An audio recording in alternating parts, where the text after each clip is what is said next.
ఈ ప్రదోష కాలమునకు ప్రత్యేకించి ఒక ప్రతిపత్తి ఉంటుంది. ఆ కాలము శివస్వరూపమై ఉంటుంది. శివస్వరూపమైనటువంటి కాలము అన్న మాటకు అర్థం ఏమిటంటే, ఆ ప్రదోష వేళలో పరమశివుడు ఈ భూమండలాన్ని అంతటినీ చూస్తూ నందివాహనారూఢుడై ఆకాశ మార్గంలో వెడతాడు. ఆయన వెడుతున్నప్పుడు ఆయనతో పాటు ప్రమదగణాలన్నీ కూడా వెడతాయి. ఆయన ఆకాశమునందు సంచరించి కైలాస పర్వతం మీద దిగి అక్కడ ప్రదోష తాండవం చేస్తాడు ఆయన. అందుకే దేవతలందరూ కూడా ప్రదోష వేళలో శివాలయాన్ని చేరుకుంటారు. అందుకే ప్రదోష వేళలో ఇక ఏ దేవతా దర్శనం చెయ్యవలసిన అవసరం ఉండదు. ప్రదోష వేళలో ఒక్క శివాలయంలోకి వెళ్ళినట్లయితే అందరు దేవతల యొక్క దర్శనము శివాలయంలోనే అవుతుంది. ప్రదోష వేళలో శివాలయం వినా దర్శించడానికి అర్హత కలిగినటువంటి ఆలయం ఒక్క నరసింహస్వామి ఆలయం. విష్ణు స్వరూపంలో నరసింహస్వామి ఆలయాన్ని కూడా ప్రదోష వేళలో దర్శనం చెయ్యొచ్చు. ప్రదోష వేళ కేవలము శివస్వరూపం. ఆ సమయంలో సంధ్యావందనం చేసిన, ఆ సమయంలో భగవన్నామం చెప్పిన, ఆ సమయంలో భగవత్ సంబంధమైనటువంటి కీర్తన చేసిన పరమశివుని యొక్క విశేషమైనటువంటి అనుగ్రహములకు పాత్రులమవుతాం. అందుకే పూర్వకాలంలో ఈ ప్రదోష వేళ అయ్యేటప్పటికీ ప్రతి ఇంట్లోనూ కూడా సాంబశివ గేయామృతము అని చెప్పి సాంబ సదాశివ సాంబ సదాశివ సాంబ సదాశివ సాంబశివ అంటూ ఆతో మొదలుపెట్టి చిట్ట చివర అలుకాధీశ్వర అంటూ అలు అలు వరకు భగవంతుడి మీద కీర్తనలు చేస్తూ ఒకళ్ళేమో మకుటం, ఒకళ్ళేమో పాదం చెప్తారు. మిగిలిన వాళ్ళందరూ సాంబ సదాశివ సాంబ సదాశివ సాంబ సదాశివ సాంబ శివ అంటారు. సా అంబ శివ అంటే పార్వతీదేవితో కలిసి ఉన్నటువంటి పరమశివుని మేము స్మరిస్తున్నాం. శివస్మరణము అంత గొప్పది, శివభక్తి అంత గొప్పది. అందుకని ప్రదోష వేళ తనంత తానుగా శివ పూజకి సంబంధించినటువంటి కాలమై ఉంటుంది. అందుకే అసలు సూర్యోదయం అవుతున్నప్పుడు నిద్రపోకూడదు. సూర్యోదయం అవుతున్నప్పుడు నిద్రపోయిన వాళ్ళని కూడా క్షమిస్తారేమో కానీ ప్రదోష వేళలో నిద్రపోయినటువంటి వాళ్ళకి మాత్రం క్షమాభిక్ష ఉండదు. ఒక్క పరమవృద్ధులైనటువంటి వాళ్ళు, గర్భిణీ స్త్రీ, ప్రసవమైనటువంటిది, రోగగ్రస్తమైనటువంటి శరీరం ఉన్నవారు, అలాంటి వారు తప్ప అన్యులు ఎవ్వరూ కూడా ప్రదోష వేళలో నిద్రపోకూడదు. ఎందుకు నిద్రపోకూడదు అంటే ఒక్కటే కారణం. ప్రదోష వేళలో పరమేశ్వరుడు పార్వతీ సహితుడై భూమండలం మీద పర్యటించడమే దానికి కారణం. అలాగే దోషము ప్రదోషము అని వాడినట్టే శివరాత్రి మహాశివరాత్రి అని రెండు మాటలు. నిజానికి మనం మాస శివరాత్రి అని పిలుస్తున్నాం. మాస శివరాత్రి అనక్కర్లేదు, శివరాత్రి. శివరాత్రి అని దేన్ని పిలుస్తారంటే ప్రతి నెలలోనూ కూడా కృష్ణపక్షంలో అంటే అమావాస్యకి ముందు రాత్రి చతుర్దశి తిథి పరివ్యాప్తమై ఉంటే, అంటే రాత్రి 12 గంటల వేళకి చతుర్దశి తిథి ఉండాలి. అలా కానీ ఉన్నట్టయితే దాన్ని శివరాత్రి అని పిలుస్తారు. ఒక్క మాఘమాసంలో వచ్చేటటువంటి మాఘ బహుళ చతుర్దశి ఉన్నటువంటి రాత్రి మహాశివరాత్రి అని పిలుస్తారు. ఈ మాస శివరాత్రి అంటుంటారు, అదే శివరాత్రి. ప్రతి నెలలోనూ చతుర్దశి రాత్రి ఉన్నటువంటి తిథి నాడు వస్తుంది. అది శివరాత్రి. మాఘమాసంలో వచ్చేది మహాశివరాత్రి. ఏమిటి శివరాత్రి అన్న మాటకి ఏమిటి అసలు అర్థం అంటే, శివరాత్రి అన్న మాటకి రెండు అర్థాలు. శివునకు సంబంధించినటువంటి శివపరమైనటువంటి రాత్రి అని ఒక అర్థం. విశేషణ పూర్వపద కర్మధారయా సమాసం. శివుని యొక్క రాత్రి షష్ఠీ తత్పురుష సమాసం. శివుని యొక్క రాత్రి శివపరమైన రాత్రి అని. ఈ చతుర్దశి తిథి బహుళపక్షంలో రాత్రి వేళ పరివ్యాప్తమై ఉంటే దానికి ఒక ప్రత్యేకమైనటువంటి లక్షణం ఉంటుంది. అది పరమమంగళప్రదమై భగవంతుని యొక్క అనుగ్రహాన్ని వర్షించేటటువంటి కాలమై ఉంటుంది. ఎందుచేత అంటారేమో, అసలు శివుడు కానిది, శివుడు లేనిది, శివుడు తాత్పర్యముగా మిగలనిది లోకంలో ఏమీ ఉండదు. సమస్తము శివుని చేతనే పరివ్యాప్తమై ఉంటుంది. అన్నీ ఆయనే అయి ఉంటాడు. అన్నీ ఆయనే అయి ఉన్నటువంటి శివుడు ఏదైనా ఇవ్వగలడు. ఆయన ఏదైనా ఇవ్వగలడు. ఏదైనా ఇవ్వడానికి నేను ఇది చేస్తేనే ఇస్తాననేటటువంటి నియమము పెట్టేవాడు కాడు. అందుకే శివ సంబంధంలో 3 మాటలు వాడతారు. ఒకటి ఆయన శివుడు, 2 సజ్జోజాత ముఖము ఉన్నవాడు, 3 అసుతోషుడు. ఈ 3 మాటలు అర్థమైతే అసలు మహాశివరాత్రి అనేటటువంటి తిథికి ఉన్నటువంటి విశేషం ఏమిటో అర్థమవుతుంది. ఆయన శివుడు. శివుడు అంటే మంగళప్రదుడు, శుభప్రదుడు, కళ్యాణకారకుడు, శోభనకారకుడు, మంగళకారకుడు అని గుర్తు. ఆయన ఎప్పుడూ భక్తులైనటువంటి వారికి మంచి చెయ్యడం వినా, ఉపకారం చెయ్యడం వినా, అపకారం చెయ్యడం అనేటటువంటిది తెలియని స్వరూపం ఏముంటుందో అటువంటి భగవత్ స్వరూపానికి శివ అని పిలుస్తారు. అందుకే అసలు శివుడు ఎన్నడూ ఇబ్బంది పెట్టడం అనేటటువంటి మాట లోకంలో ఉండదు. అందుకే మంత్రపుష్పం చెప్పినప్పుడు చెప్తూ ఉంటారు, ఈ ఈశాన సర్వ విద్యానాం ఈశ్వర సర్వభూతానాం బ్రహ్మాధిపతి బ్రహ్మణోధిపతి బ్రహ్మా శివోమే అస్తు సదాశివోం అంటారు. సదాశివోం, సదా బ్రహ్మ సదా విష్ణు, ఆ మాటలు లేవు వేదంలో. సదాశివ అదొక్కటే ఉంది. సదాశివుడు అని పేరు పెట్టుకుంటుంటారు. ఆయన పేరు సదాశివరావు గారండి అంటుంటారు. సదాశివ అంటే సదా అంటే ఎల్లప్పుడూ ఆయన శివుడు. శివుడు అంటే మంగళప్రదుడు. ఎల్లప్పుడూ అంటే ఆయన అసలు కోపం పెట్టుకోవడం అనేటటువంటి మాట కానీ, బాధ పెట్టడం అన్న మాట కానీ తెలియని వాడెవరైనా ఉంటే లోకంలో శివుడు ఒక్కడే. ఆయనకి అసలు బాధ పెట్టడం అనేటటువంటి మాట ఆయన యొక్క చరిత్రలో, ఆయన యొక్క జీవితంలో, ఆయన యొక్క అనుగ్రహ ప్రధాన విశేషమునందు ఎక్కడా కనపడదు. ఎంత దోషభూయిష్టమైనటువంటి జీవితం ఉన్నవాడైనా సరే ఒక్కసారి వెళ్ళి శివ అని పిలిచినంత మాత్రం చేత ఆయన వెంటనే అనుగ్రహిస్తాడు. అలా అనుగ్రహించగలిగినటువంటి ఉదారమైన హృదయం ఉన్నవాడు లోకమునకు తండ్రి కనుక జగత పితరౌ వందే పార్వతీ పరమేశ్వరవు అంటాడు కాళిదాస మహాకవి. పార్వతీ పరమేశ్వరులు ఈ లోకమునకు తల్లిదండ్రులు. తండ్రి అయిన కారణం చేత ఆయన యొక్క హృదయము ఎల్లవేళలా కూడా కారుణ్యముతో నిండిపోయి ఉంటుంది, దయతో. ఆ దయతో ఉన్న కారణం చేత ఆయన నువ్వు ఈ తప్పు చేశావని చూడడం, వచ్చి క్షమించమని అడిగి భక్తితో నిలబడినంత మాత్రం చేత అనుగ్రహించగలిగినటువంటి పితృహృదయము కలిగినటువంటి వాడు. అలా అనుగ్రహించగలిగినటువంటి స్వరూపమై ఆయన శివుడై ఉంటాడు. శివ అన్న శబ్దానికి అర్థం ఏమిటంటే మంగళప్రదత్వము చేత శివం సుందరం సత్యం, సత్యం శివం సుందరం అని మనం మాట మాట్లాడుతుంటాం ఇప్పుడు. సత్యం అంటే సత్యం, సత్యం అంటే ఒకనాడు ఉండి ఒకనాడు లేకుండా పోయేవాడు కాడు, ఆయన ఎప్పుడూ ఉంటాడు. ఈ లోకాల మొత్తం మీద అసలు ఐదవతనం తరగడం అనేటటువంటి మాట లేనిది, అసలు కామానికి లొంగనటువంటి భర్తని పొంది ఉన్నది ఒక్క పార్వతీదేవి మాత్రమే. లోకంలో ఏ స్త్రీకైనా ఎప్పుడైనా ఐదోతనానికి ఇబ్బంది రావచ్చు, లేదా ఆమె వెళ్ళిపోయిన తరువాత అయినా భర్త వెళ్ళిపోతాడు కొంతకాలానికి. కానీ ఆమె భర్త వెళ్ళిపోవడం అనేటటువంటి మాట లోకంలో ఎన్నటికీ ఉండనిది. నిత్య సుమంగళి మహాతల్లి సర్వమంగళాదేవతా స్వరూపమైనది ఎవరంటే పార్వతీదేవి ఒక్కతే. ఆమె యొక్క పసుపు కుంకాలు అక్షయం. అందుకే ఎప్పుడైనా పసుపు కుంకాలు ప్రదానం చేస్తే ఆవిడ పేరు మీదే ప్రదానం చేస్తారు. కైలాస గౌరి నోము అంటారు. ఆవిడ పేరు మీద కానీ ఆ పసుపు కుంకాలు ఇస్తే ఆవిడ పరమ పరవశాన్ని పొంది ఏ స్త్రీ యొక్క పసుపు కుంకాలకి లోటు రాకుండా ఆమె కాపాడుతుంది. ఆమె ప్రతి సువాసిని యొక్క మంగళ సూత్రములో ప్రవేశించి సర్వమంగళాదేవతయై సౌభాగ్యదేవతయై సువాసినీత్వమును కల్పించగలిగినదై అనుగ్రహిస్తుంది. అలా అనుగ్రహించిన తల్లికి భర్తకి ఏ పోలికో ఆవిడదే పోలిక. ఆయనని పూజ చేయడం ఎంత తేలికో, ఆయన అనుగ్రహాన్ని పొందడం ఎంత తేలికో, ఆవిడ అనుగ్రహాన్ని పొందడం కూడా అంతే తేలిక. ఒక సువాసిని, ఒక పెళ్ళైనటువంటి స్త్రీ అమ్మవారి అనుగ్రహం పొందడానికి ఏం చెయ్యాలి అని అడిగారు అనుకోండి, ఆమె ప్రత్యేకంగా ఇవి చేస్తేనే అమ్మవారి అనుగ్రహం కలుగుతుంది అని ఏం లేదు. అసలు లోకంలో మంచం మీద కూర్చుని ఏదీ చెయ్యకూడదు. 2, నిద్ర లేచి స్నానం చెయ్యకుండా ఏదీ చెయ్యకూడదు.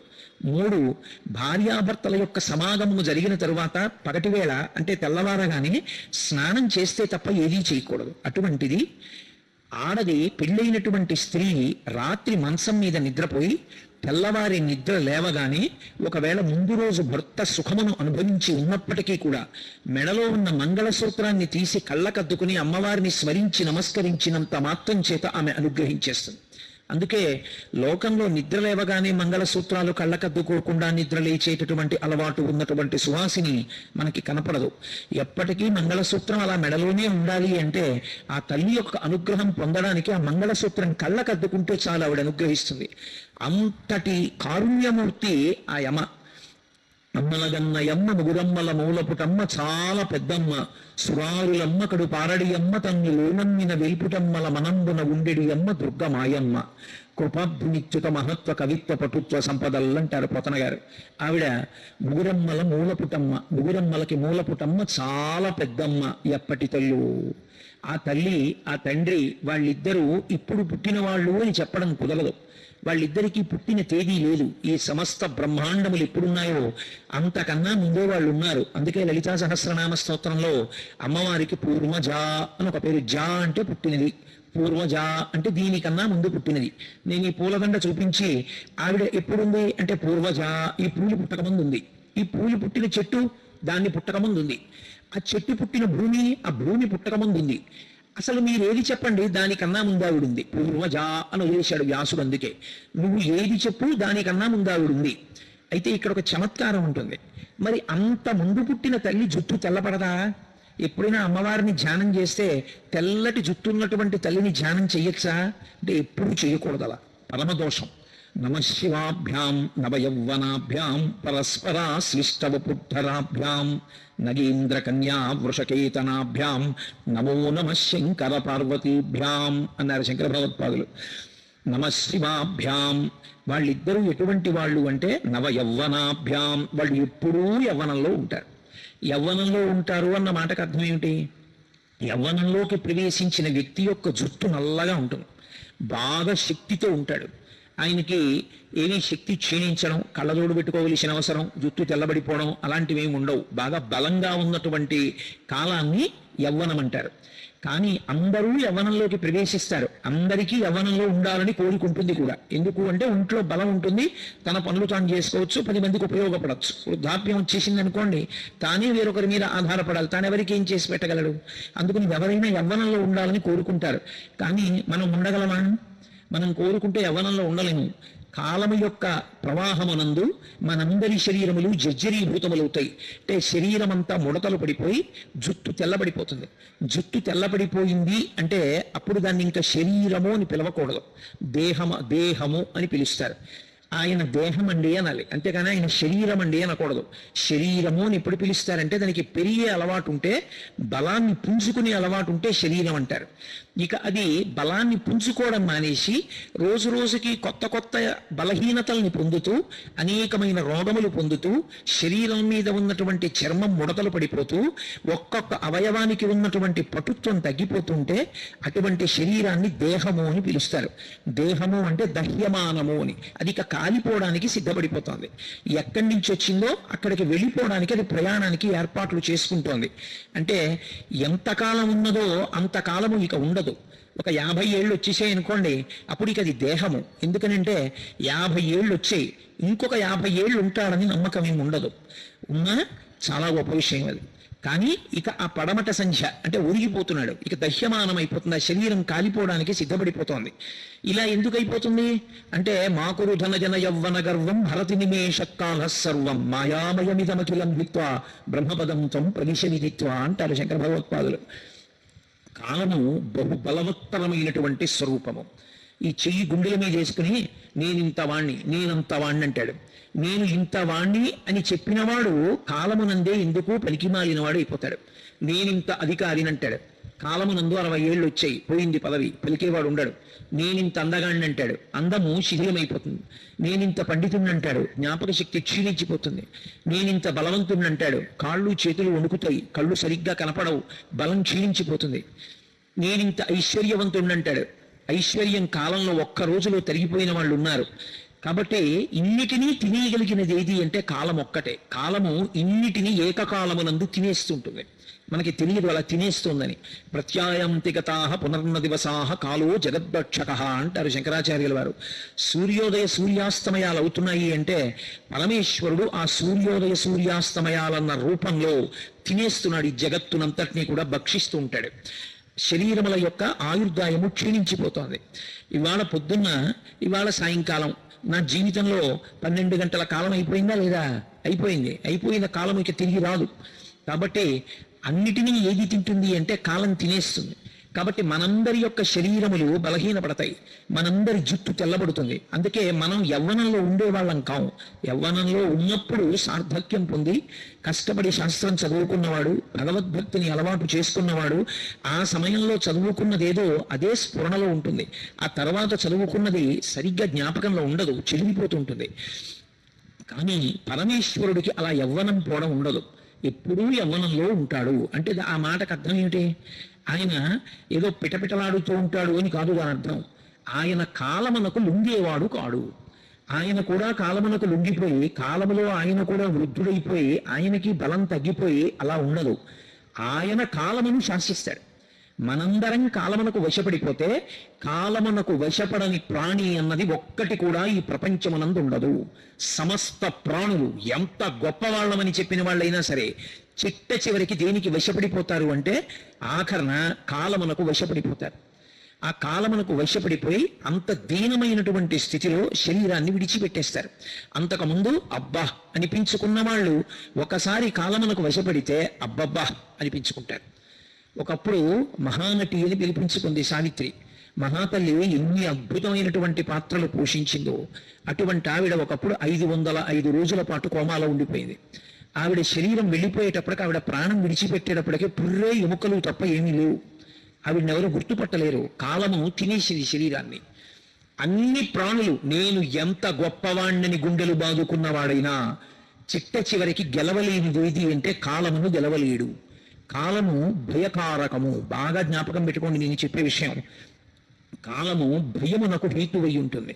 ఎందుచేత అంటే రోజులు వెళ్ళిపోతున్నాయన్న దగ్గర నుంచి కూడా భయం దేనికి అంటే, ఒకటి ఉన్నది పోతుందేమో అన్న భయం లోకానికి, 2 నేను అనుకున్నది రాదేమో అని భయం, 3 తానుండనేమో అని భయం.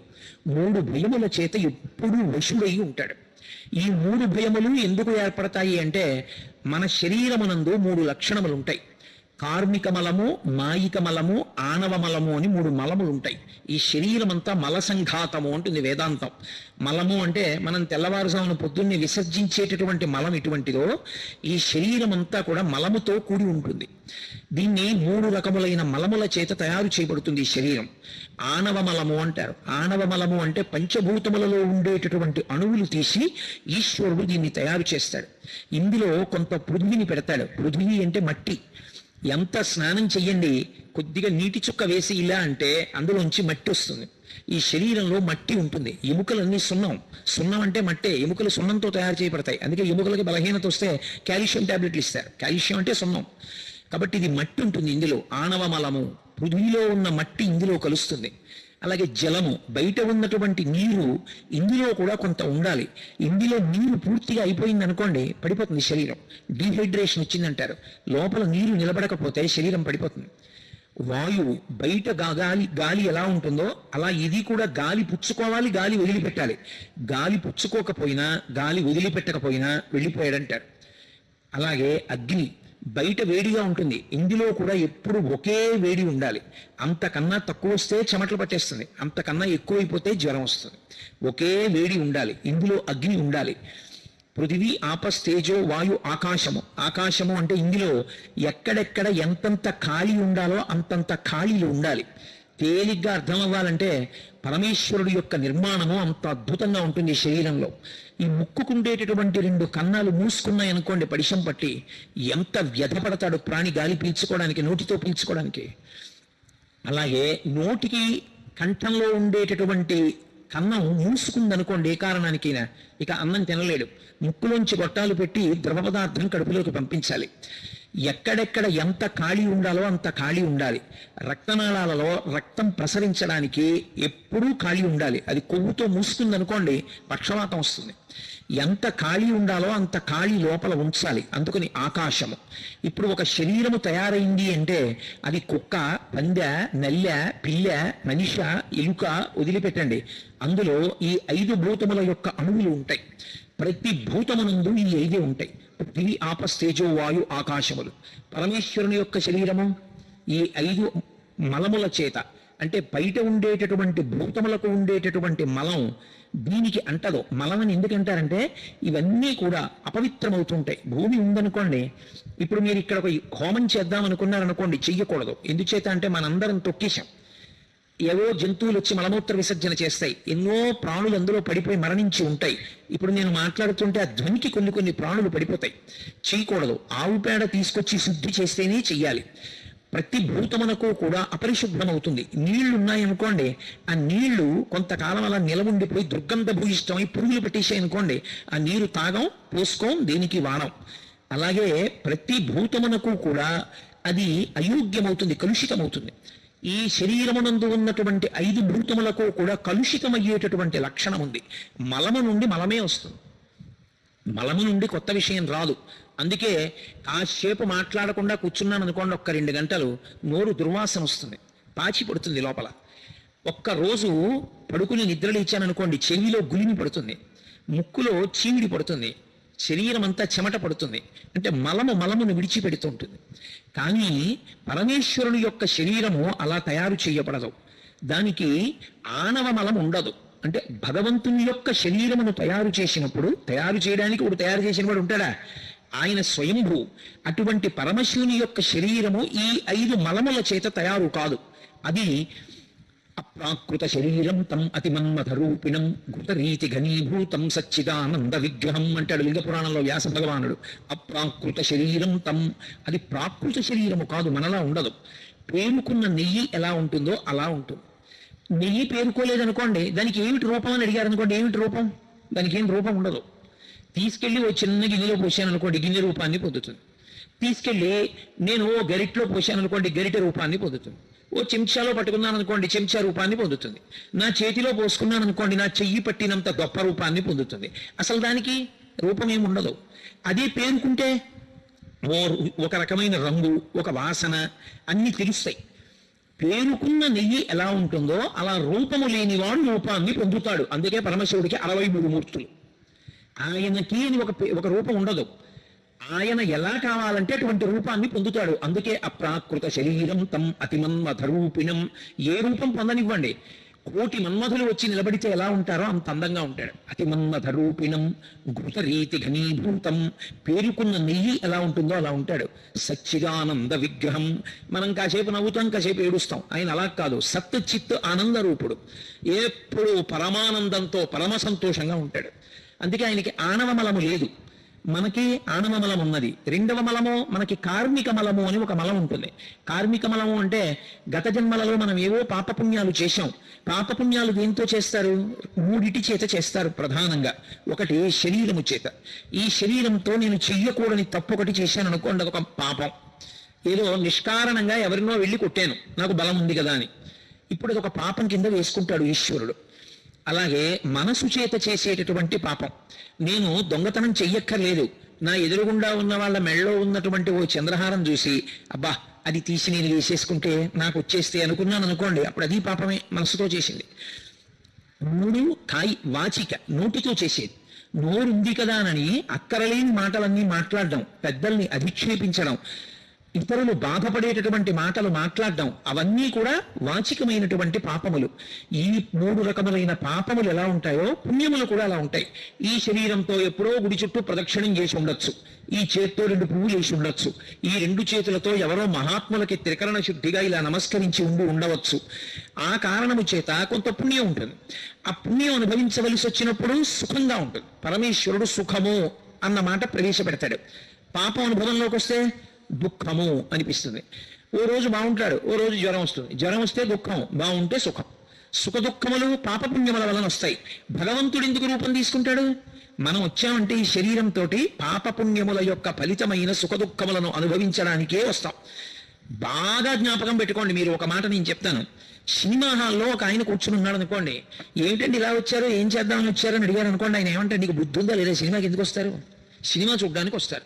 ఒక ఆయన విస్తర దగ్గర భోజనం చేయడానికి కూర్చున్నాడు అనుకోండి, ఏమిటండి ఇలా వచ్చి కూర్చున్నారు అని అడిగారు అనుకోండి, నీకు బుర్ర ఉందా, ఎందుకు వస్తారా విస్తర దగ్గర కూర్చోడానికి? భోజనం చేయడానికి వచ్చాను. కొన్ని అడగక్కర్లేదు, అలా వచ్చాడు అంటే దాని కొరకు వచ్చాడు. తెలిసిపోతుందా? తెలిసిపోదా? గుడికి వచ్చి మౌనంగా కూర్చున్నాడు అంటే ఏదో ధ్యానం చేసుకుందామని వచ్చాడు. నేను వచ్చాను, ఎందుకు వచ్చాను, ఇక్కడ ఎందుకు కూర్చున్నాను? మీతో పిచ్చాపాటి మాట్లాడడానికా? భగవంతుడి గురించి మాట్లాడడానికి వచ్చాను. ఒక్కొక్కడు కూర్చున్న తీరు బట్టి వాడు ఎందుకు వచ్చాడో తెలిసిపోతుంది. మనుష్యుడు మానవ శరీరంతో మనం వచ్చాం అనుకోండి, దానికి 3 లక్షణాలు ఉన్నాయి అని గుర్తు. మనువు యొక్క సంతతిగా మనం వచ్చాం. మనందరికీ మొదటి వాడెవరంటే మనువు. మనువు యొక్క సంతతి కాబట్టి మనకి మానవ అని పేరు. 2 మర్త్యుడు అని పేరు.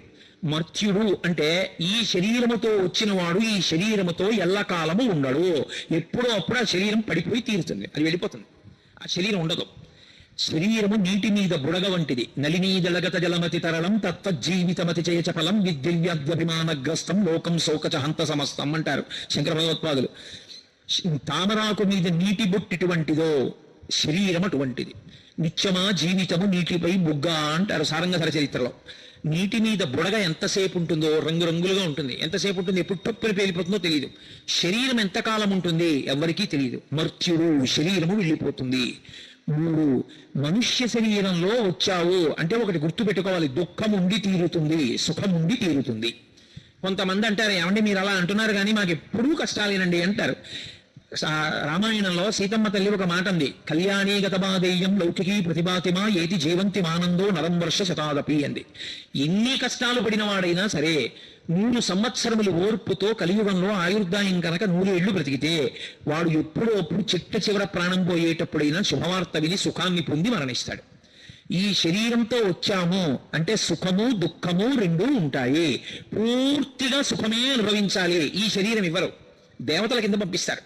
అప్పుడు వాడు సుఖం ఒక్కటే అనుభవిస్తాడు, దుఃఖం అనుభవించాడు. కేవలం దుఃఖం అనుభవించాలి, తిరిగిక్కుగా పంపిస్తారు, వెన్నుపాము అడ్డంగా ఉన్న ప్రాణిగా పంపిస్తారు. కాదు, సుఖము దుఃఖము రెండూ అనుభవించాలి, మనుష్య శరీరం ఇచ్చి పంపిస్తారు. అందుకే మనుష్యునిగా పుట్టినటువంటి ఏ ఒక్కరికి కూడా సుఖము దుఃఖము రెండూ లేకుండా కేవలము సుఖములు కానీ కేవల దుఃఖము కానీ ఉండవు. ఎప్పుడూ అప్పుడు సుఖము దుఃఖము రెండూ ఉంటాయి, రెండూ అనుభవిస్తాడు. అంతేగాని ఏమంటే నాకు అస్సలు కష్టం రాకూడదు అన్న మాట అనకూడదు. ఎందుకో తెలుసా, కష్టాన్ని అనుభవించడం అనేటటువంటి దాని వల్ల భగవంతుడు ఒక్క గొప్ప అనుగ్రహాన్ని ఇస్తాడు మనకి. అందుకు ఇస్తాడు ఈ శరీరాన్ని. అది శివుడు చేసేటటువంటి ఉపకారం. ఈ శరీరం ఇచ్చి ఆయన ఒక మహోపకారం చేస్తాడు. ఏమిటా ఉపకారం? నాకు ఈ మధ్య ఓ 10 రోజుల క్రితం ఓ 4 రోజులు జ్వరం వచ్చింది. 4 రోజులు జ్వరం వచ్చిందని గుండెలు బాధేసుకోకూడదు. జ్వరం వచ్చింది అంటే జ్వరము అన్న పేరుతో బాధ పెట్టి నేను గత జన్మలలో ఎప్పుడో ఎవరో విపరీతమైనటువంటి తాపం పొందేటట్టుగా మాట్లాడి బాధ పెట్టాను. ఆ పెట్టినటువంటి బాధని పాపాన్ని ఇవాళ జ్వరం రూపంలో ఈశ్వరుడు తీసేశాడు. ఈశ్వర, నేను ఏనాడో చేశాను తప్పు, ఇప్పుడు తీసేశావు జ్వరం రూపంలో. 4 రోజులు జ్వరం అనుభవించడం ఇంత కష్టమైతే ఇంకొకటి మనసు బాధపడేటట్టు నేను మాట్లాడకుండా నన్ను అనుగ్రహించు, నా మాట అదుపులో ఉండేటట్టు నన్ను రక్షించు అని నేను చెప్పుకోవాలి. అంతేగాని జ్వరం వచ్చిందండి జ్వరం వచ్చిందండి జ్వరం వచ్చిందండి అని గుడ్డలు బాధేసుకోక్కర్లేదు. అదే అంటుంది భారతంలో కుంతీదేవి, కష్టం రాకుండా ఎవడూ ఉండడు, వచ్చిన కష్టాన్ని పరమేశ్వరుడు యొక్క ప్రసాదమన్న బుద్ధితో అనుభవించాలని నేర్చుకోగలగాలి.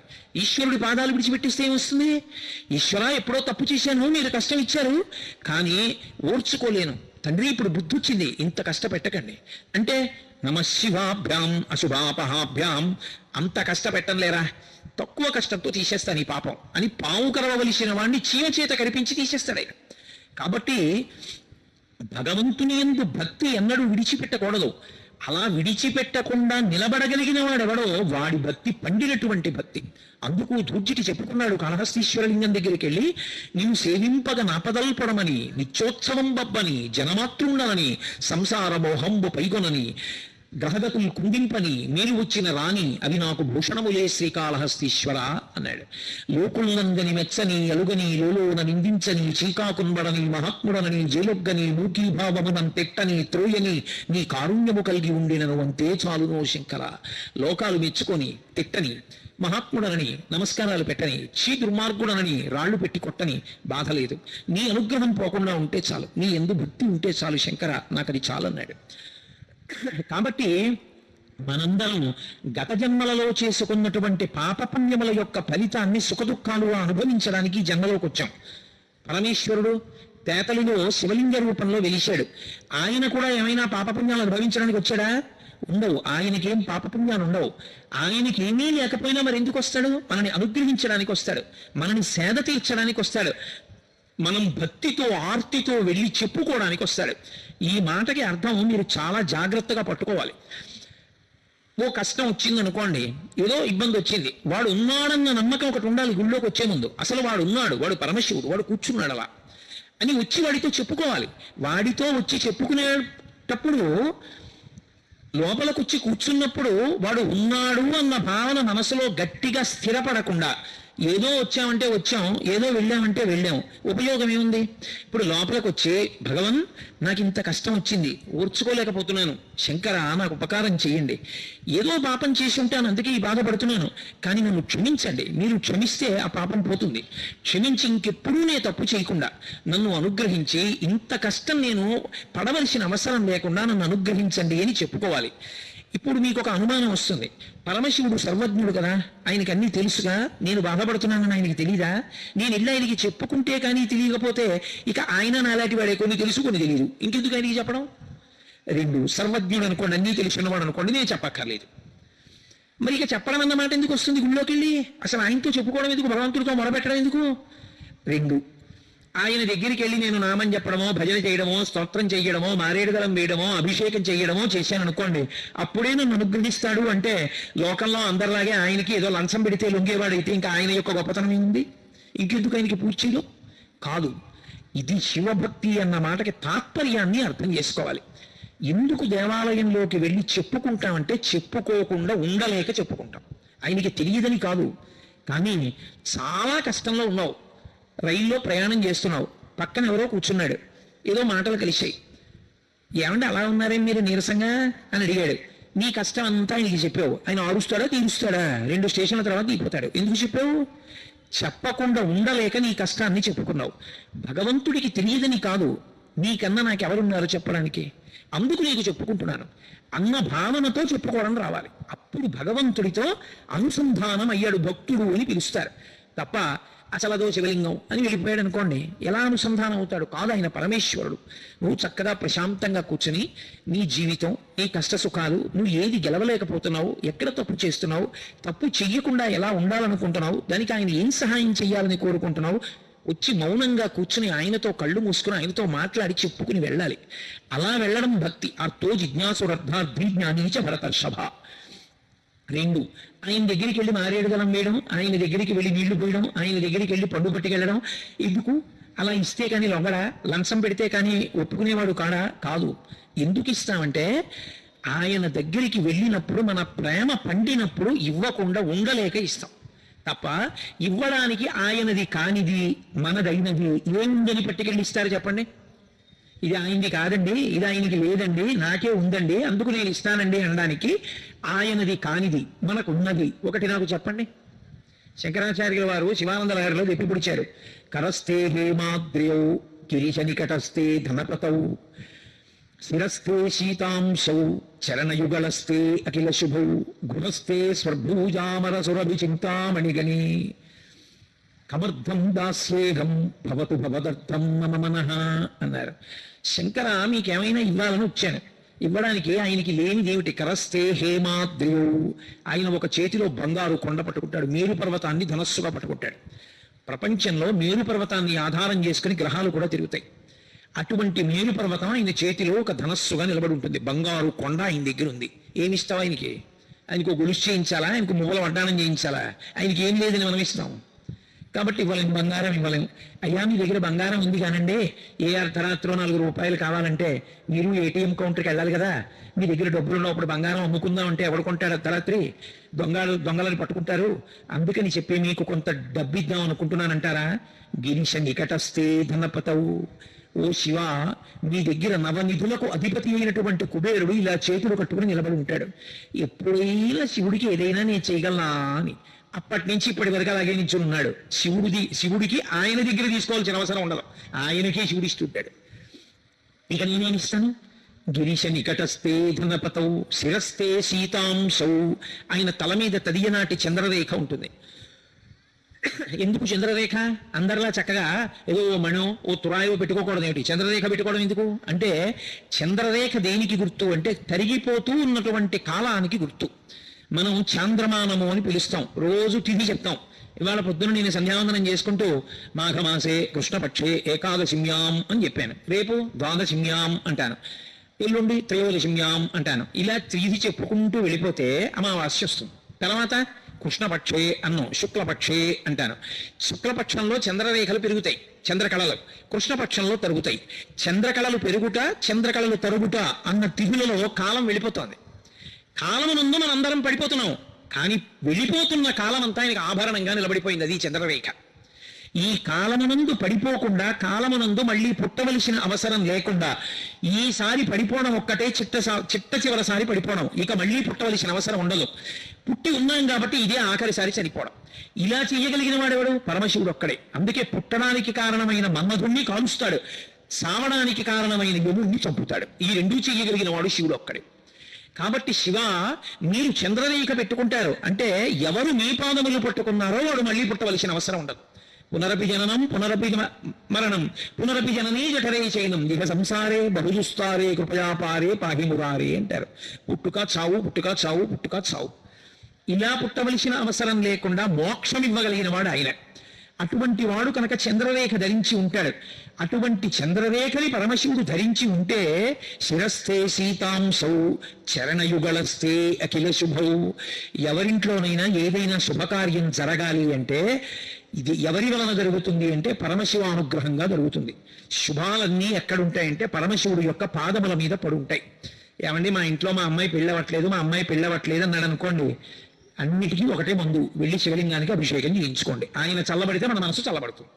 అభిషేకం చేయించుకున్నాడు, ఆయన కాలు ఇలా అంటాడు అంతే, వెంటనే కూతురు పెళ్లి కుదిరింది అనేటటువంటి మాటతో మంగళతోరణం వచ్చి గడపని పట్టుకుంటాడు. అన్ని శుభాలు ఆయన పాదాల దగ్గర పడున్నాయి. ఆయనకి ఏం శుభం చేస్తాం మనం? ఆయనకి చెయ్యగలిగినటువంటి వాళ్ళం కాం మనం. కాబట్టి చరణ యుగళస్తే అఖిల శుభౌ. పోన్లేవయా, ఇవన్నీ ఇవ్వలేకపోతే నీకు ఇంకేమైనా ఇస్తాం? గృహస్థే స్వర్భూజామరసురభి చింతామణిగణి. ఆయన ఇంట్లో కామధేనువులు, కల్పవృక్షాలు, ఏకంగా కల్పవృక్షాల తోట, కామధేనువుల మంద ఆయన ఇంట్లో ఉన్నాయి. మనమేమిస్తాం ఆయనకి? ఇంకా మనమేమి ఇవ్వలేము ఆయనకి ఇవ్వడానికి. అసలు చింతామణి పాణిగ్రహి, చింతామణులకు చింతామణి పార్వతీదేవి ఆయన ఇల్లాలు, ఆయనకి మనమేమిస్తాం? కాబట్టి గృహస్థే స్వర్భూజామరసురభి చింతామణిగణి. అటువంటి వాడికి ఇవ్వడానికి కమర్థం దాస్యేహం, నన్ను ఏమిమ్మంటారు? ఇంకా ఇవ్వడానికి ఏం లేదు, నా దగ్గర ఉన్నది ఒకటే. ఏమిటో తెలుసా? అది నేను నేను నేను అనేది నీ వాడను కాను కాను అని అడ్డం పడేది నా మనసు ఒకటే. దాన్ని నీకు ఇచ్చేస్తాను, పుచ్చేసుకో. భవతు భవదర్థం మమ మనః, నా మనసుని నీదిగా తీసేసుకో. తీసేసుకుంటే నా మనసు నీదైపోతే ఎప్పుడు నువ్వు నా మనసులో ఉంటావు, చాలు నాకు. కాబట్టి నా మనసు లొంగట్లేదది, నా మాట వింటలేదు, ఎటో పోతోంది అస్తమానం. ఉషేయి శివుడి పాదాలు పట్టుకోవే అంటే పట్టుకోకుండా అన్ని చోట్ల తిరుగుతోంది. కాబట్టి దీన్ని నువ్వు ఉచ్చేసుకో. ఇది నీ మాట వింటే నీ దగ్గర ఉండాలిగా, నీ దగ్గర ఉండట్లా, తిరుగుతోంది, తిరుగుతున్న దాన్ని నువ్వు ఉచ్చేసుకో. ఎంత భక్తితో ప్రార్థించారో చూడండి. అటువంటి ఆయనకి మనం ఏమి ఇవ్వగలం? మనం ఇవ్వడానికి ఏం ఉండదు. ఎవడైనా నేనండి దానికి వెండి తొడుగు చేయించాను, నేను తలుపులు చేయించాను, నేను అదిగో రాళ్ళు వేయించాను, నేను అభిషేకం చేయించాను అని ఎవడైనా అన్నాడు అనుకోండి, వాడికన్నా అమాయకుడు లోకంలో ఇంకోలేడు. ఇది వాడు చేయించలేదు, వాడు ఎక్కడి నుంచి చేయిస్తాడు? అసలు వాడన్నవాడు వాడు ఉన్నాడంటే శివుడు శరీరాన్ని చేసి ఇచ్చాడు కాబట్టి, లేకపోతే శరీరమే లేదు. నేనన్న మాట ఎక్కడి నుంచి వచ్చింది? వాడి అనుగ్రహంతో వాడు చేశాడు తప్ప వాడికి చెయ్యగలిగిన మనగాడు వీడా? కమర్థం దాస్యేహం, నేనేం చేయగలనన్నారు శంకరాచార్య వారంతటి వారు. కాబట్టి ఆయనకి ఆనవ మలము, కార్మిక మలము లేవు. కార్మిక మలం అంటే గత జన్మలలో చేసుకున్నటువంటి కర్మల వలన పాపపుణ్యములను అనుభవించడానికి రాలేదు. మనం చేసుకున్న పాపాలకి మనం దుఃఖపడుతుంటే దుఃఖాన్ని తట్టుకోలేకపోతే ఈశ్వరాను మనం అనుగ్రహించండి మనం వేడుకోవడానికి మనకి అవకాశం ఇవ్వడానికి ఆయన వచ్చి కూర్చున్నాడు. ఇప్పుడు ఆయన ఎవరు? లింగం. లింగం అంటే అది గుర్తు, అంతటా నిండిపోయిన వాడికి గుర్తు. లింగము అంటే గుర్తు, అంతటా నిండిపోయిన పదార్థానికి గుర్తే పరమశివుడు, అదే శివలింగం. ఇప్పుడు ఆ లింగం చల్లబడింది అనుకోండి, అభిషేకం అలా జరుగుతూనే ఉంటుంది, ధారాపాత్రలోంచి నీళ్లు పడుతూనే ఉంటాయి. చల్లబడింది అనుకోండి, అలా చల్లబడితే మన మనసులన్నీ చల్లబడతాయి. అందుకే లోకం అంతా బాగుండాలి, లోక కళ్యాణార్థం అభిషేకం. కూతురికి పెళ్ళవ్వాలి, అభిషేకం. కొడుక్కి ఉద్యోగం రావాలి, అభిషేకం. నా ఆరోగ్యం బాగుండాలి, అభిషేకం. ఏమిటో ఇంట్లో పశువులు చచ్చిపోతున్నాయి, ఏదో తెగులొచ్చి, అభిషేకం. పంట పండుతోంది, చేతికి రావట్లేదు, ప్రకృతి విపత్తులు వస్తున్నాయి, అభిషేకం. వర్షాలు పట్టలేదు, అభిషేకం. శ్రీకాళహస్తిలో మృత్యుంజయలింగం అని ఉంటుంది, దక్షిణామూర్తి ఎదురుగుండా. దానికి గోడలు పూర్తిగా ఉండవు, సగం వరకే ఉంటాయి గోడలు. శివలింగం కనపడుతూ ఉంటుంది, తలుపు ఉంటుంది. ఎక్కడ వానలు పడలేదనుకోండి, సువర్ణముఖరి నదిలో నీళ్లు ప్రవహించకపోతే ఏం చేస్తారంటే ఆ తలుపు మూసేస్తారు, గోడ కట్టేస్తారు. కట్టేసి ఆ గోడలు పైకి పెంచేస్తారు, ఆ పైకప్పు దగ్గరికంటా పెంచుతారు. పెంచి అర్చకులు గోడెక్కి కూర్చుంటారు.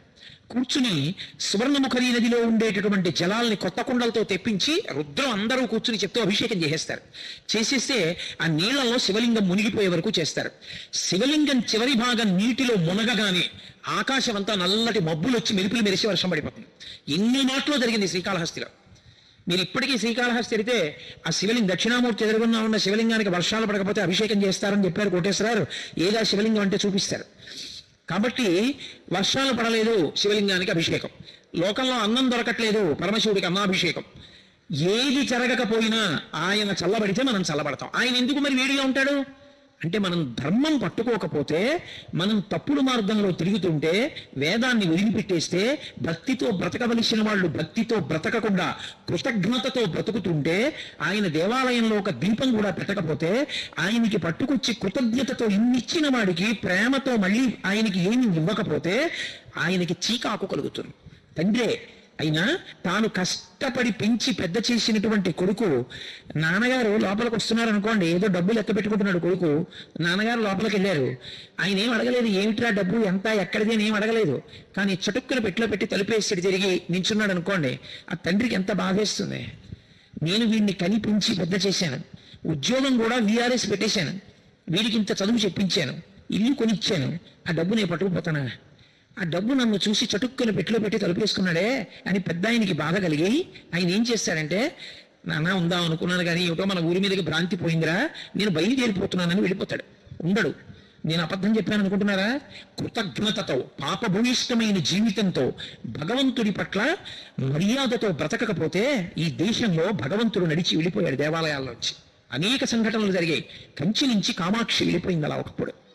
కంచిలోంచి కామాక్షి పరదేవత వెళ్ళిపోయి తంజావూరు వెళ్ళిపోయి తంజావూరులో ఉండిపోయింది స్వర్ణకామాక్షి. అందుకే ఇప్పటికీ తంజావూరు స్వర్ణకామాక్షి దగ్గరికి వెడితే ఆవిడ ఎంతో సంతోషపడుతుంది. వీడు ఒక్కడరా, నేను కంచి విడిచిపెట్టి వచ్చేసానని నా కోసం వీడు వచ్చాడు తంజావూరు అంటుంది.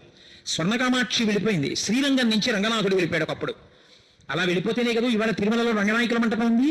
అక్కడి నుంచి వచ్చేసిన రంగనాథుడు తిరుమలలో రంగనాయకుల మంటపంలో ఉండిపోయాడు చాలా కాలం. భగవంతుడు కూడా దేవాలయాలు విడిచిపెట్టి వెళ్ళిపోయాడు. నేరేళ్ళమ్మ వెళ్ళిపోయింది తూర్పుగోదావరి జిల్లాలోని, అన్నవరం వెళ్ళిపోయింది రత్నగిరి దగ్గరికి. ఎందుకు వెళ్ళిపోతారు దేవతలంటే గుళ్ళల్లోంచి అసహ్యం కలిగితే వెళ్ళిపోతారు. డబ్బు లెక్క పెట్టుకుంటున్న కొడుకు తండ్రిని చూసి డబ్బు దాచుకుంటే అసహ్యించుకున్న తండ్రి తన ఇంటికి తాను వెళ్ళిపోయినట్టే పరమేశ్వరుడు కూడా ఊరు విడిచిపెట్టి వెళ్ళిపోతాడు. అలా వెళ్ళిపోయారు అనుకోండి, ఉత్పాతములు సంభవిస్తాయి.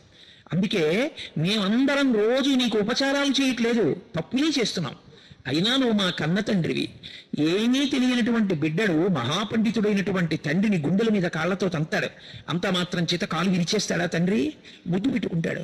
మేమందరం తప్పు చేసాం, తప్పు చెయ్యట్లేదని అనలేదు. అందుకే అభిషేకం చేసేటప్పుడు నమస్తే రుద్రమంజలగుతో ఇషవే నమః, నమస్తే అస్తు ధన్వనే బాహుభ్యాముపతే నమః అని, అయ్యా మీ చేతిలో ఉన్న ధనస్సుకి నమస్కారం, అయ్యా మీకున్న కోపానికి నమస్కారం, బిడ్డలు ఆ కోపం విడిచిపెట్టేయండి, ఏదో తెలియక తప్పు చేశాం, మమ్మల్ని మన్నించండి. చాలా మంది తెలియక ఒక మాట చెప్తుంటారు, రుద్రుడు అంటే రౌద్రమున్నవాడు, కోపంతో ఉంటాడు ఆయన అంటుంటారు. పరమ తప్పు. రుద్రుడు అంటే కోపంతో ఉన్నవాడని కాదు అర్థం. రుద్దు అంటే వేదము చెప్పినటువంటి ధర్మముతో బ్రతకాలనేటటువంటి అనుగ్రహమును కల్పించేవాడెవరో ఆయన శివుడు, ఆయన రుద్రుడు.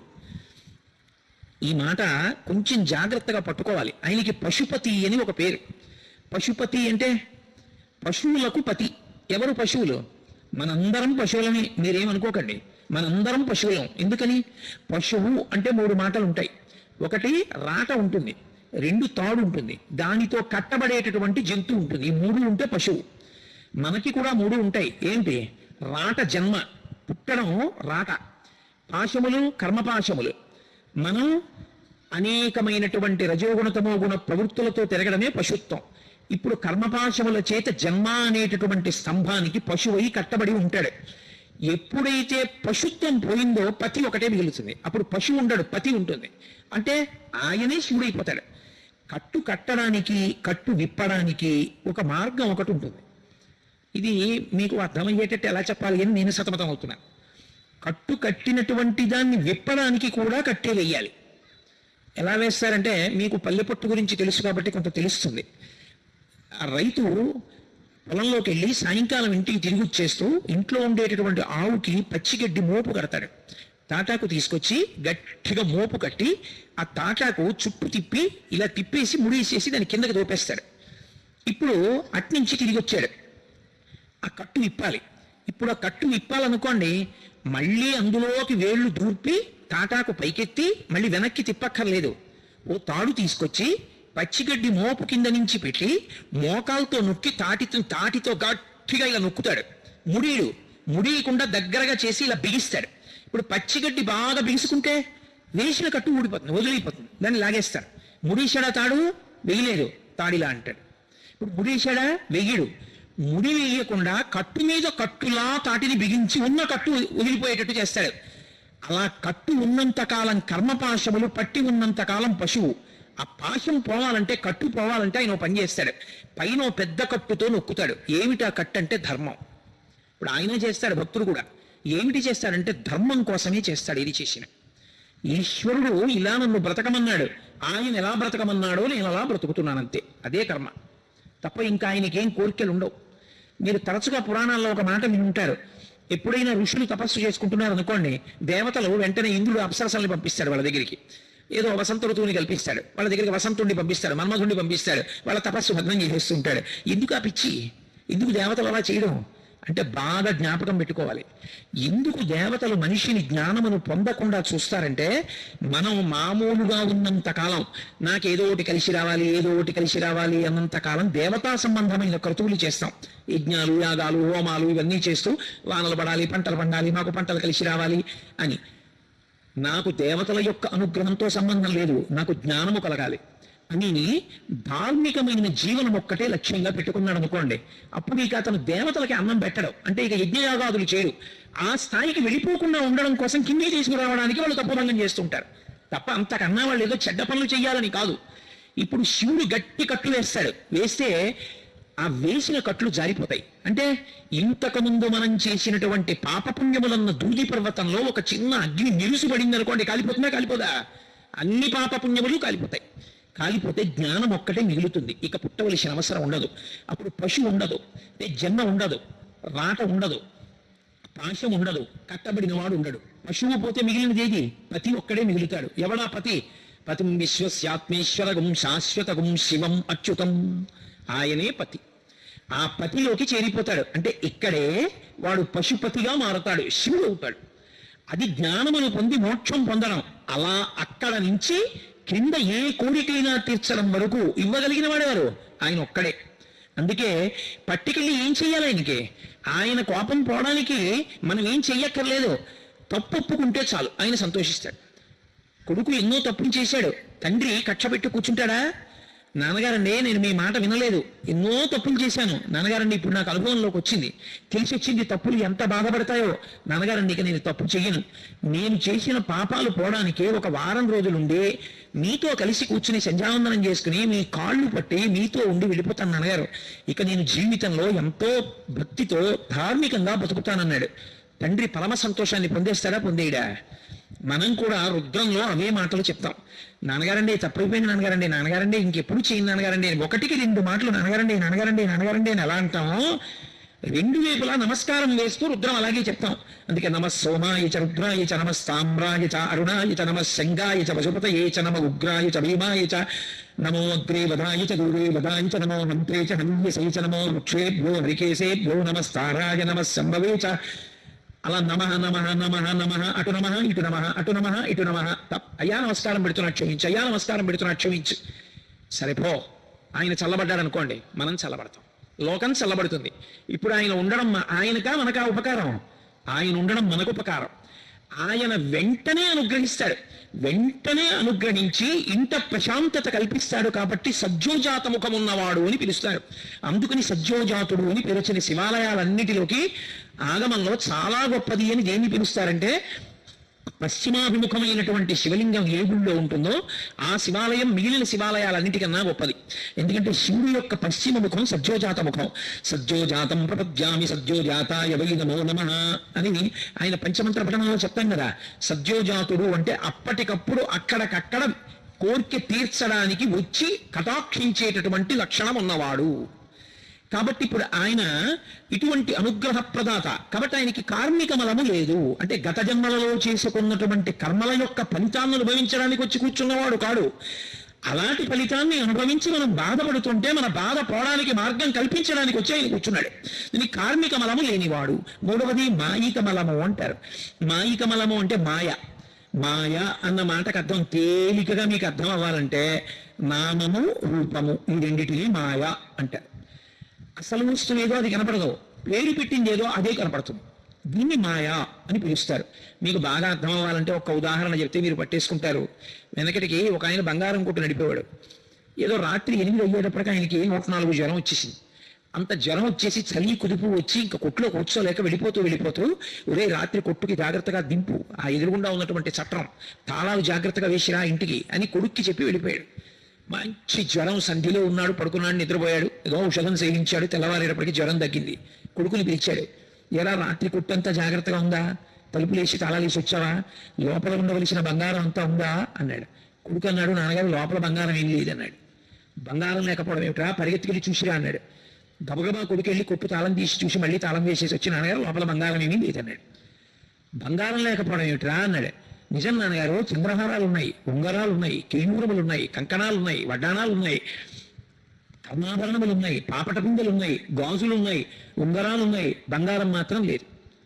తండ్రి అన్నాడు, ఓరి మూర్ఖుడా, బంగారం లేని ఆభరణాలు ఉంటాయిరా, బంగారం లేదు ఆభరణం ఉంటుందా, ఆభరణం లేకపోయినా బంగారం ఉంటుంది, చంద్రహారం ఉండక్కర్లేదు, కరిగించేస్తే బంగారం ఉంటుంది.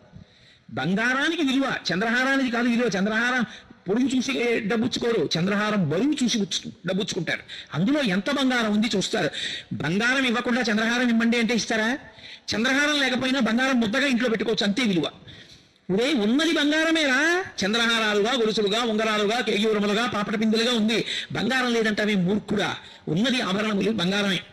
కొడుకు అన్నాడు, బంగారం ఎక్కడ ఉందండి, చంద్రహారాలు ఉన్నాయి, గొలుసులు ఉన్నాయి, ఉంగరాలు ఉన్నాయి, బంగారం బంగారం అంటారేంటి? ఉదే బంగారమేరా చంద్రహారాలు గొలుసులైంది. అలాగే ఉన్న ఆ ఒక్క పరమాత్మయే ఇన్ని రూపాలు పొందాడు. సహస్రశీర్షా పురుష సహస్రాక్ష సహస్రపాత్, ఇన్ని రూపాల్లో ఉన్నవాడు వాడొక్కడే. మాయా అంటే అంతటా ఉన్నది వాడొక్కడే అని అనుకోకుండా వాడు వీరు వీరు వేరు అనుకుని పేరు చెప్పి మాయలో పడిపోడు. మాయలో పడిపోయి అక్కర్లేని పాపాలన్నీ వాడు పాడవాలి, నేను బాగుండాలి, నాది గట్టి నీది అవుటు, ఇలా ఉండేటటువంటి ప్రవృత్తికి మాయా అంటారు. ఆ మాయ చేత మనం మళ్ళీ మళ్ళీ పుడుతుంటాం. ఆ మాయ లేనివాడు ఆయన. అందుకని మాయికమలమో ఆయనకి లేదు, మాయికమలమో మనకుంది.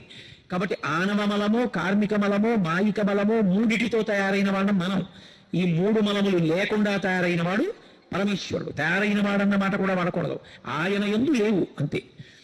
అటువంటి వాడు ఆయన కానిది ఒకటి ఉన్నది అని చెప్పడం కుదరదు.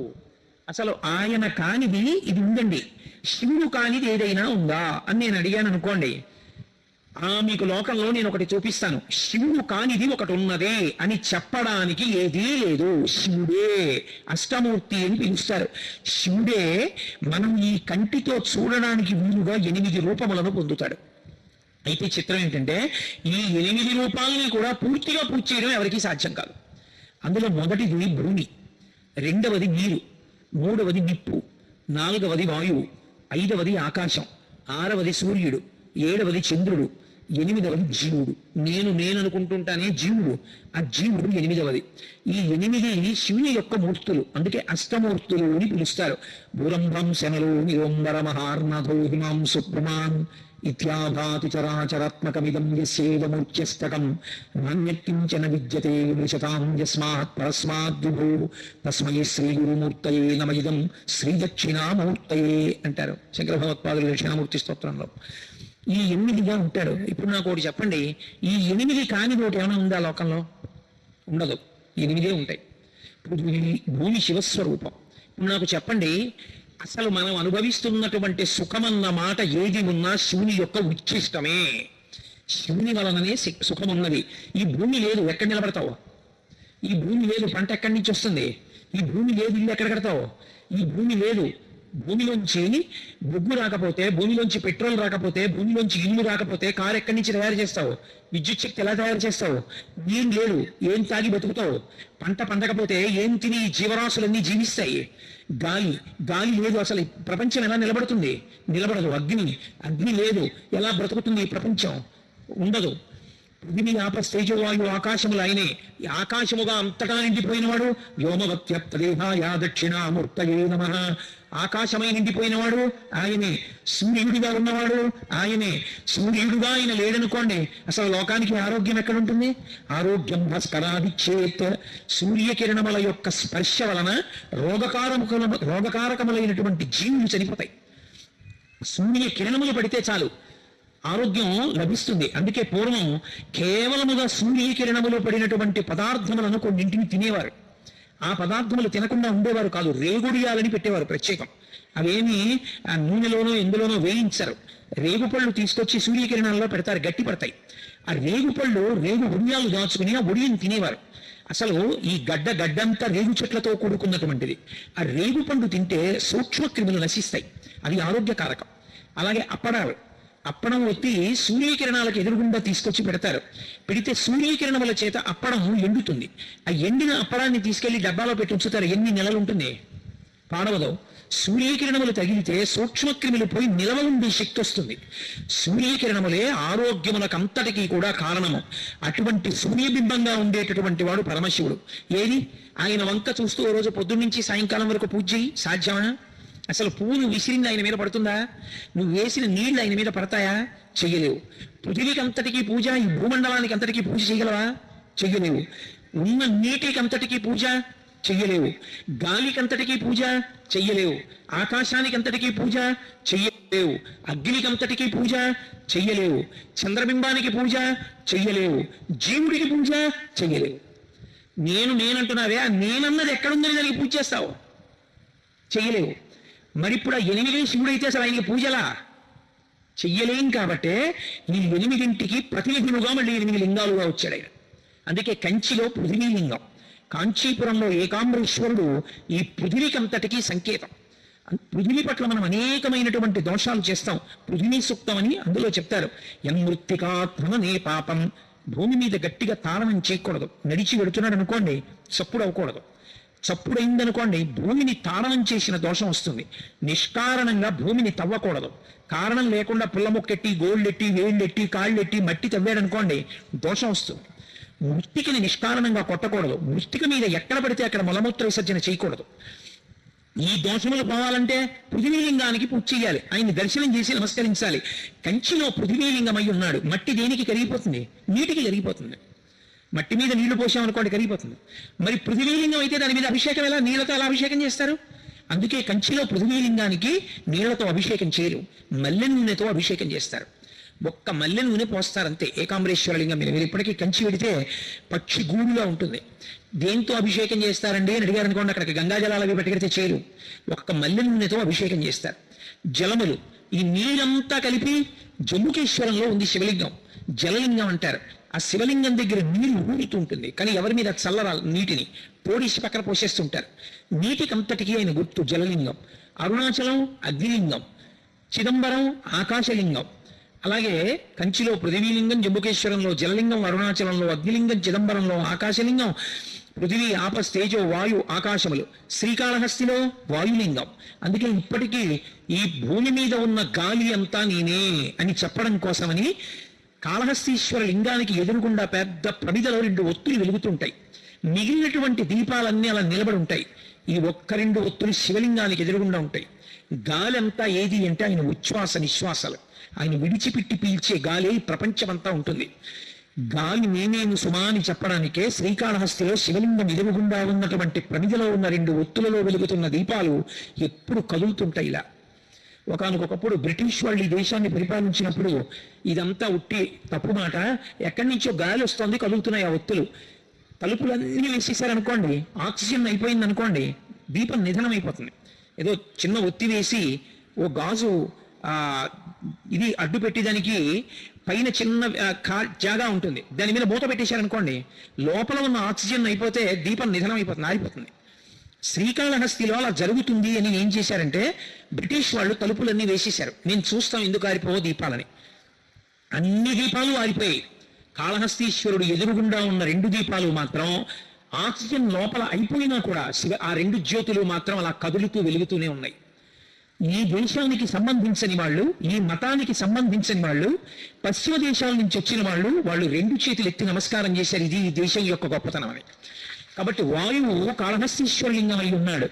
అలాగే సూర్యుడికి చెయ్యలేం కాబట్టి సూర్యలింగంగా కోణార్కలో శివలింగం ఉంది. అలాగే చంద్రుడికి పూజ చేయలేం కాబట్టి చంద్రలింగంగా ఒరిస్సాలో సీతాకుండంలో వెలిశాడు. యజమాని నేను నేను నేను అన్న భావనకి పూజ చెయ్యలేం కాబట్టి కాఠ్మండు నేపాల్ యజమానలింగం అయ్యాడు పశుపతినాథ్.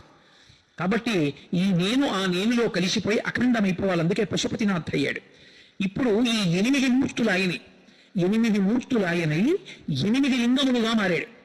ఆయన కానిది, ఆయన వలన పొందని సుఖము ఈ లోకంలో ఏముంది నాకు చెప్పండి. అందుకే కృతజ్ఞతతో భయంకరమైనటువంటి పాపం చేయించాలి వీడితో అనుకుంటే 2 శాపాలు ఇస్తారు. ఒకటి, నీ ఇంట జిల్లేడు చెట్టు పుట్టుగాక, నువ్వు జీవితమునందు నీకు శివభక్తి లేకుండుగాక అని చెప్పిస్తారు. ఇంట్లో జిల్లేడు చెట్టు పుట్టిందనుకోండి ఐశ్వర్యం పోతుంది. అందుకే ఇంట్లో జిల్లేడు చెట్టు పుడితే వెంటనే జిల్లేడు చెట్టు తీసేస్తారు. ఇంటి ప్రహారీ గోడ బయట ఉండాలి తప్ప ఇంట్లో జిల్లేడు చెట్టు ఉండకూడదు. 2, శివభక్తి నీకు కలగకుండుగాక. వాడికి శివభక్తి లేకుండా పోయిందనుకోండి వాడంత కృతజ్ఞుడు ఇంకొకడు ఉండడు. రౌరవాది నరకాలకు పోతాడు, కొన్ని కోట్ల జన్మలు తిరియక్కుగా పోతాడు. అందుకే అవతల వాడిని ఉద్ధరించాలనుకున్నారనుకోండి నీకు శివభక్తి కలుగుగాక అని ఆశీర్వచనం చేస్తారు. అంత గొప్పది శివభక్తి. ఆయన అశుతోషుడు, అన్నీ ఆయన ఉంటే ఆయనకి మనం ఏమివ్వాలి? ఆయనకి మనం ఇవ్వడానికి ఏముండదు. అందుకే శివుడికి ఒక్కడికే ఒక పేరుంది, ఆయనకి అశుతోషుడు అని ఒక పేరు. అశుతోషుడు అంటే ఎంత చిన్నదని మీరు అంటారో అంత చిన్నదానికి అంత పెద్ద పొంగగలిగిన వాడు. అంత పొంగిపోతాడు. అంత పొంగిపోయే లక్షణం అంత చిన్నదానికి ఉన్నవాడెవరో ఆయనని అశుతోషుడు అంటారు. ఆయనకి పట్టికెళ్ళి ఇది ఇస్తే సంతోషిస్తాడని ఏం లేదు. అందుకే సజ్జోజాతుడు. మీరు ఎక్కడ నిలబడి మనసులో ఆయన్ని తలుచుకొని సంతోషించారనుకోండి, ఒక నమస్కారం చేశారనుకోండి, పొంగిపోతాడంతే. ఉబ్బులింగడు అంటే వెళ్ళి పొగిడితే పొంగిపోతాడు కాదు, అది తప్పు. అలా అనకూడదు. ఉబ్బులింగడు అశుతోషుడు అన్న మాటకు అర్థం ఏంటంటే భక్తి కలిగిన వాడు ఏం చేశాడని అడగడు, భక్తి అంటూ ఉంటే చాలు. శ్రీశైలేషు భజింతునో యభవు కంచీనాథు సేవింతునో కాశీవల్లభు కల్వబోధున మహాకాళేషు సేవింతునో నా శీలము వడువైన మేన్మడుచున్ రక్షింపవే నీ కృపా శ్రీ శృంగార విలాసహాసములచే శ్రీకాళహస్తీశ్వర. ఏమీ చెయ్యలేదు శివ, నన్ను కాపాడు అని అడిగితే చాలు, గుర్తుపెట్టుకుంటాడు. అందుకే శ్రీకాళహస్తిలో పశ్చిమాభిముఖుడై ఉంటాడు. పశ్చిమం దేనికి గుర్తు? సూర్యాస్తమయానికి గుర్తు. సూర్యాస్తమయం అంటే అయిపోయింది, పొద్దు వాలిపోయింది. దీపం ఉండగా ఇల్లు చక్కబెట్టుకో అంటారు. పెద్ద దీపం సూర్యుడు. సూర్యుడు పశ్చిమానికి ఒరిగిపోయి సూర్యాస్తమయం అయిపోయిందంటే అయిపోయింది. జీవితం అయిపోయింది అనడానికి గుర్తు ఏమిటంటే సూర్యాస్తమయం. అటువంటప్పుడు ఆఖరి ఊపిరిలో నీ ఊపిరిని నేను భగవన్నామంగా మార్చి నీ చేత భగవన్నామం చెప్పించి నువ్వు భగవన్నామం చెప్తూ వెళ్ళిపోయావన్న పుణ్యంతో నిన్ను నాలో కలుపుకుంటానని అభయం ఇస్తాడు ఆయన. అందుకు పశ్చిమాభిముఖుడు అవుతాడు. అక్కడ శ్రీకాళహస్తి వెళ్ళి నమస్కారం పెట్టాడు అనుకోండి, గుర్తుపెట్టుకుంటాడు.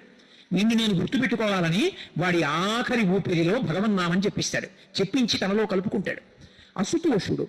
ఆయనకి ఇది చెయ్యాలనేం లేదు. శివుని శిరమున కాసిన్ని నీళ్లు చల్లి పత్తిరి సుమంతని వాడు పారవయించు కామధేనువు వానింటి గాడి పశువు అల్ల సురశాఖ వానింటి మల్లె చెట్టు అన్నారు. లోకంలో ఎవరి మీదైనా మనకి ప్రీతి కలిగిందనుకోండి, వాళ్ళ నెత్తి మీద చెంబు నీళ్లు వచ్చాం అనుకోండి, ఎంత అసహ్యం ఇస్తుంది వాళ్ళకి. అయ్యా మీరంటే మాకు ఎంతో ప్రేమ కలిగిందండి, అందుకని మీ మీద నీళ్లు పోస్తున్నామని ఇంట్లో బిందులో నీళ్ళు తీసుకొచ్చి మీద వచ్చాం అనుకోండి. నీకు బుద్ధి ఉందిరా? ప్రేమ కలిగితే నమస్కారం పెట్టు. నీకు ఉంటే కాస్త పాయసం పెట్టు. 2 లేదు, ఏం అక్కర్లేదు, ఓ నమస్కారం పెట్టు. అది కాదు ఇది కాదు, మేము నీళ్ళు వచ్చామంటాడు. పోనీ ఆ నీళ్లు పోయడం అయినా ఎవడైనా శ్రద్ధగా పోస్తాడంటే ఆయనకి అభిషేకం చేయడం. ఆయనకి అభిషేకం చేసేటటువంటి ప్రక్రియ చూస్తే మనసు చిక్కుమంటుంది. ఆయన దగ్గరికి వెళ్ళి ఇన్ని నీళ్లు ఆయన ఇస్తే ఓ ఉద్ధరినట్టుకుని పోయడం మొదలెడతాడు. తను ఎప్పుడైనా నేల మీద అన్నం పెట్టుకు తింటాడా? కటిక నేల మీద భార్య అన్నం పెట్టి పప్పేస్తే కలుపు తింటాడా? శివాలయంలో కొబ్బరి చెక్కలు నైవేద్యం పెట్టడం కటిక నేల మీద, శివలింగం ఎదురుగుండా నేల మీద కొబ్బరి చెక్కలు పెట్టి దిక్కుమాలిన వాడికి దరిద్రుడికి పెట్టినట్టు పెట్టడం ఎంత దోషం. ఏ పళ్ళెం లేదా శివాలయంలో? ఓ పళ్ళెం ఖాళీ చేసి తీసుకొచ్చి అందులో కొబ్బరి చెక్కలు పెట్టి నైవేద్యం పెట్టడం చేత కదా? ఎందుకంత ధిక్కార ధోరణి? అదే మర్యాద? అదే భగవంతుడి పట్ల ప్రవర్తించవలసినటువంటి తీరు? అదే భక్తికి లక్షణం? ఒక పని చేస్తున్నామంటే అలా మనకి చేస్తే అన్న ఆలోచన ఉంటే భక్తి. లేనినాడు భక్తి ఉంటే బూడిద. నాకు పెడితే తింటానా? అలాగా నేను మీ ఇంటికి వస్తే నేల మీద అన్నం పెడితే నేను తింటానా? శివుడికి ఎందుకు పెడతావు కొబ్బరి చెక్కలు నేల మీద శివలింగం ఎదురుకుండా? ఏ పళ్ళెం తీసుకొచ్చి పళ్ళెంలో పెట్టి నైవేద్యం పెట్టడం చేత కదా? అంత పళ్ళెం లేకుండా ఉందా శివాలయం? అంత పళ్ళెం లేకపోతే ఊళ్ళో వాళ్ళు ఇస్తారు పళ్ళాలు, అంతే తప్ప అలా నైవేద్యాలు పెట్టకూడదు. ఇక్కడ కాదు, ఎక్కడైనా అంతే. కాబట్టి శివుని శిరమున కాసిన్ని నీళ్లు చల్లి అభిషేకం చేసేవాడెవడు? ఆయన నెత్తి మీద నీళ్లు చల్లడమే ఇష్టం వచ్చినట్టు, ఉద్ధరణితో తీసి అందాం. ఏది ధారగా అభిషేకం చేస్తున్నవాడు ఎవరున్నాడు? అయినా ఆయన సంతోషపడిపోతున్నాడు. పోన్లేరా, వీడంటే ఇలా అరుస్తాడు కానీ నేను అలా బాధపడ్డాను. పిల్లాడు వాడు ఏదో పాపం నన్ను నమ్ముకు తిరుగుతున్నాడు, వీడికే వేదిక మీద కూర్చుని ఎన్నైనా చెప్పాడు. అంతరాలయంలో రోజు 6 గంటలు రోహిణీ కార్తీలో నిలబడితే తెలుస్తుంది కష్టం ఏంటో. ఏదో ఒక రోజుకి లీక పెట్టాడేమో. కాబట్టి ఆయన పట్టించుకోడు, ఆయన ఉదారుడు. కాబట్టి శివుని శిరమున కాసిన్ని నీళ్లు చల్లి, కాసి నీళ్ళు ఇలా చల్లితే చాలు ఆయన పొంగిపోతాడు. పత్తిరి సుమంత నెవ్వాడు పారవయించు. పరమ సంతోషంతో పత్రి తీసి పూజ చేసిన వాడెవరు? కార్తీక మాసంలో అయ్యో బాబు ఆయనకి 1,00,000 బిల్వార్చనలు, 1,00,000 బిల్వార్చనలు అని బిల్వార్చన చేస్తుంటే చూసిన వాడికి ఒళ్ళు జలధరిస్తుంది.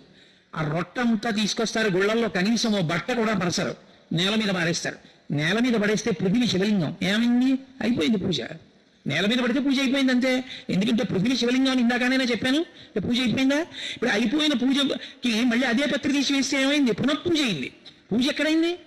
2, పత్తి వేసేటప్పుడు ఒక విధానం ఉంది. చీడ, పేడ, పురుగు, సాలెపురుగు, చీమ అది చిరిగిపోవడం కానీ ముక్క విడిపోవడం కానీ ఉండకూడదు. పరమ జాగ్రత్తగా ముచికతోటి 3 ఆకులున్నవి తీసి పళ్ళెంలో పేర్చి ముచిక పైకొచ్చేటట్టుగా పట్టుకుంటే ముచిక ఒక్కటి తీసి ఇలా గుండెలకి చూపించి వేస్తే శివలింగం మీద మారేడు దళం తిరగబడితే ఐశ్వర్యం, బోర్లా పడితే జ్ఞానం, ఏం జరిగినా ఫలితం ఇచ్చేస్తుంది. అలా వెయ్యాలి మారేడు దళాన్ని. ఏది? ఇంతంత రొట్ట చేతులతో ఇచ్చి ఆయన మీద విసిరేస్తారు. మీరు ఎప్పుడైనా గమనించండి, మారేడు దళాల మధ్యలో చేతులు పెట్టి కాసేపు ఉంచండి, బొబ్బలు ఎక్కుతాయి. అంత వేడి మారేడు దళం. అంత మారేడు దళాలతో గుళ్ళో ఆయన శివలింగాన్ని అంతటినీ కప్పేస్తారు. నిజంగా ఆయన ఎంత ఉడికిపోతాడు లోపల. అలా కప్పేస్తే కనీసం కనపడుతుందా? ఆయన అంతటా ఉంటాడు నిజమే. భక్తి అన్న మాటకి ఉన్నాడన్న మాట కూడా ఉందిగా. ఏది పూజ అసలు? అసలు ఆ భావన ఎక్కడుంది? పత్తి రుసుమంత నెవ్వాడు పారవయించు, వాడు పత్రి పారేశాడంటే ఆయన మీద. అయినా కూడా ఆయన ప్రసన్నుడై కామధేనువు అనింటి గాడి పశువు అలా పత్రి విసిరేసిన వాడికి కామధేనువుని తెచ్చి వాడు దొడ్లో కట్టేస్తాడు. నీ కోరికలు తీర్చుకోరా అంటాడు. అల్ల శుభశాఖవానింటి మల్లి చెట్టు, కల్పవృక్షాన్ని తీసుకొచ్చి అటువంటి వాడి ఇంట్లో పెరట్లో పాతి నీ కోరికలు తీర్చుకోరా అంటాడు. అపరాధం అన్నది పట్టించుకోకుండా లోపలికి వచ్చాడు, నమస్కారం పెట్టాడు, అంతే చాలని పొంగిపోయేవాడెవరో వాడు అసుతోషు తప్ప నాకు ఇది ఇవ్వాలన్న కోరిక వాడికి ఉండదు అసలు.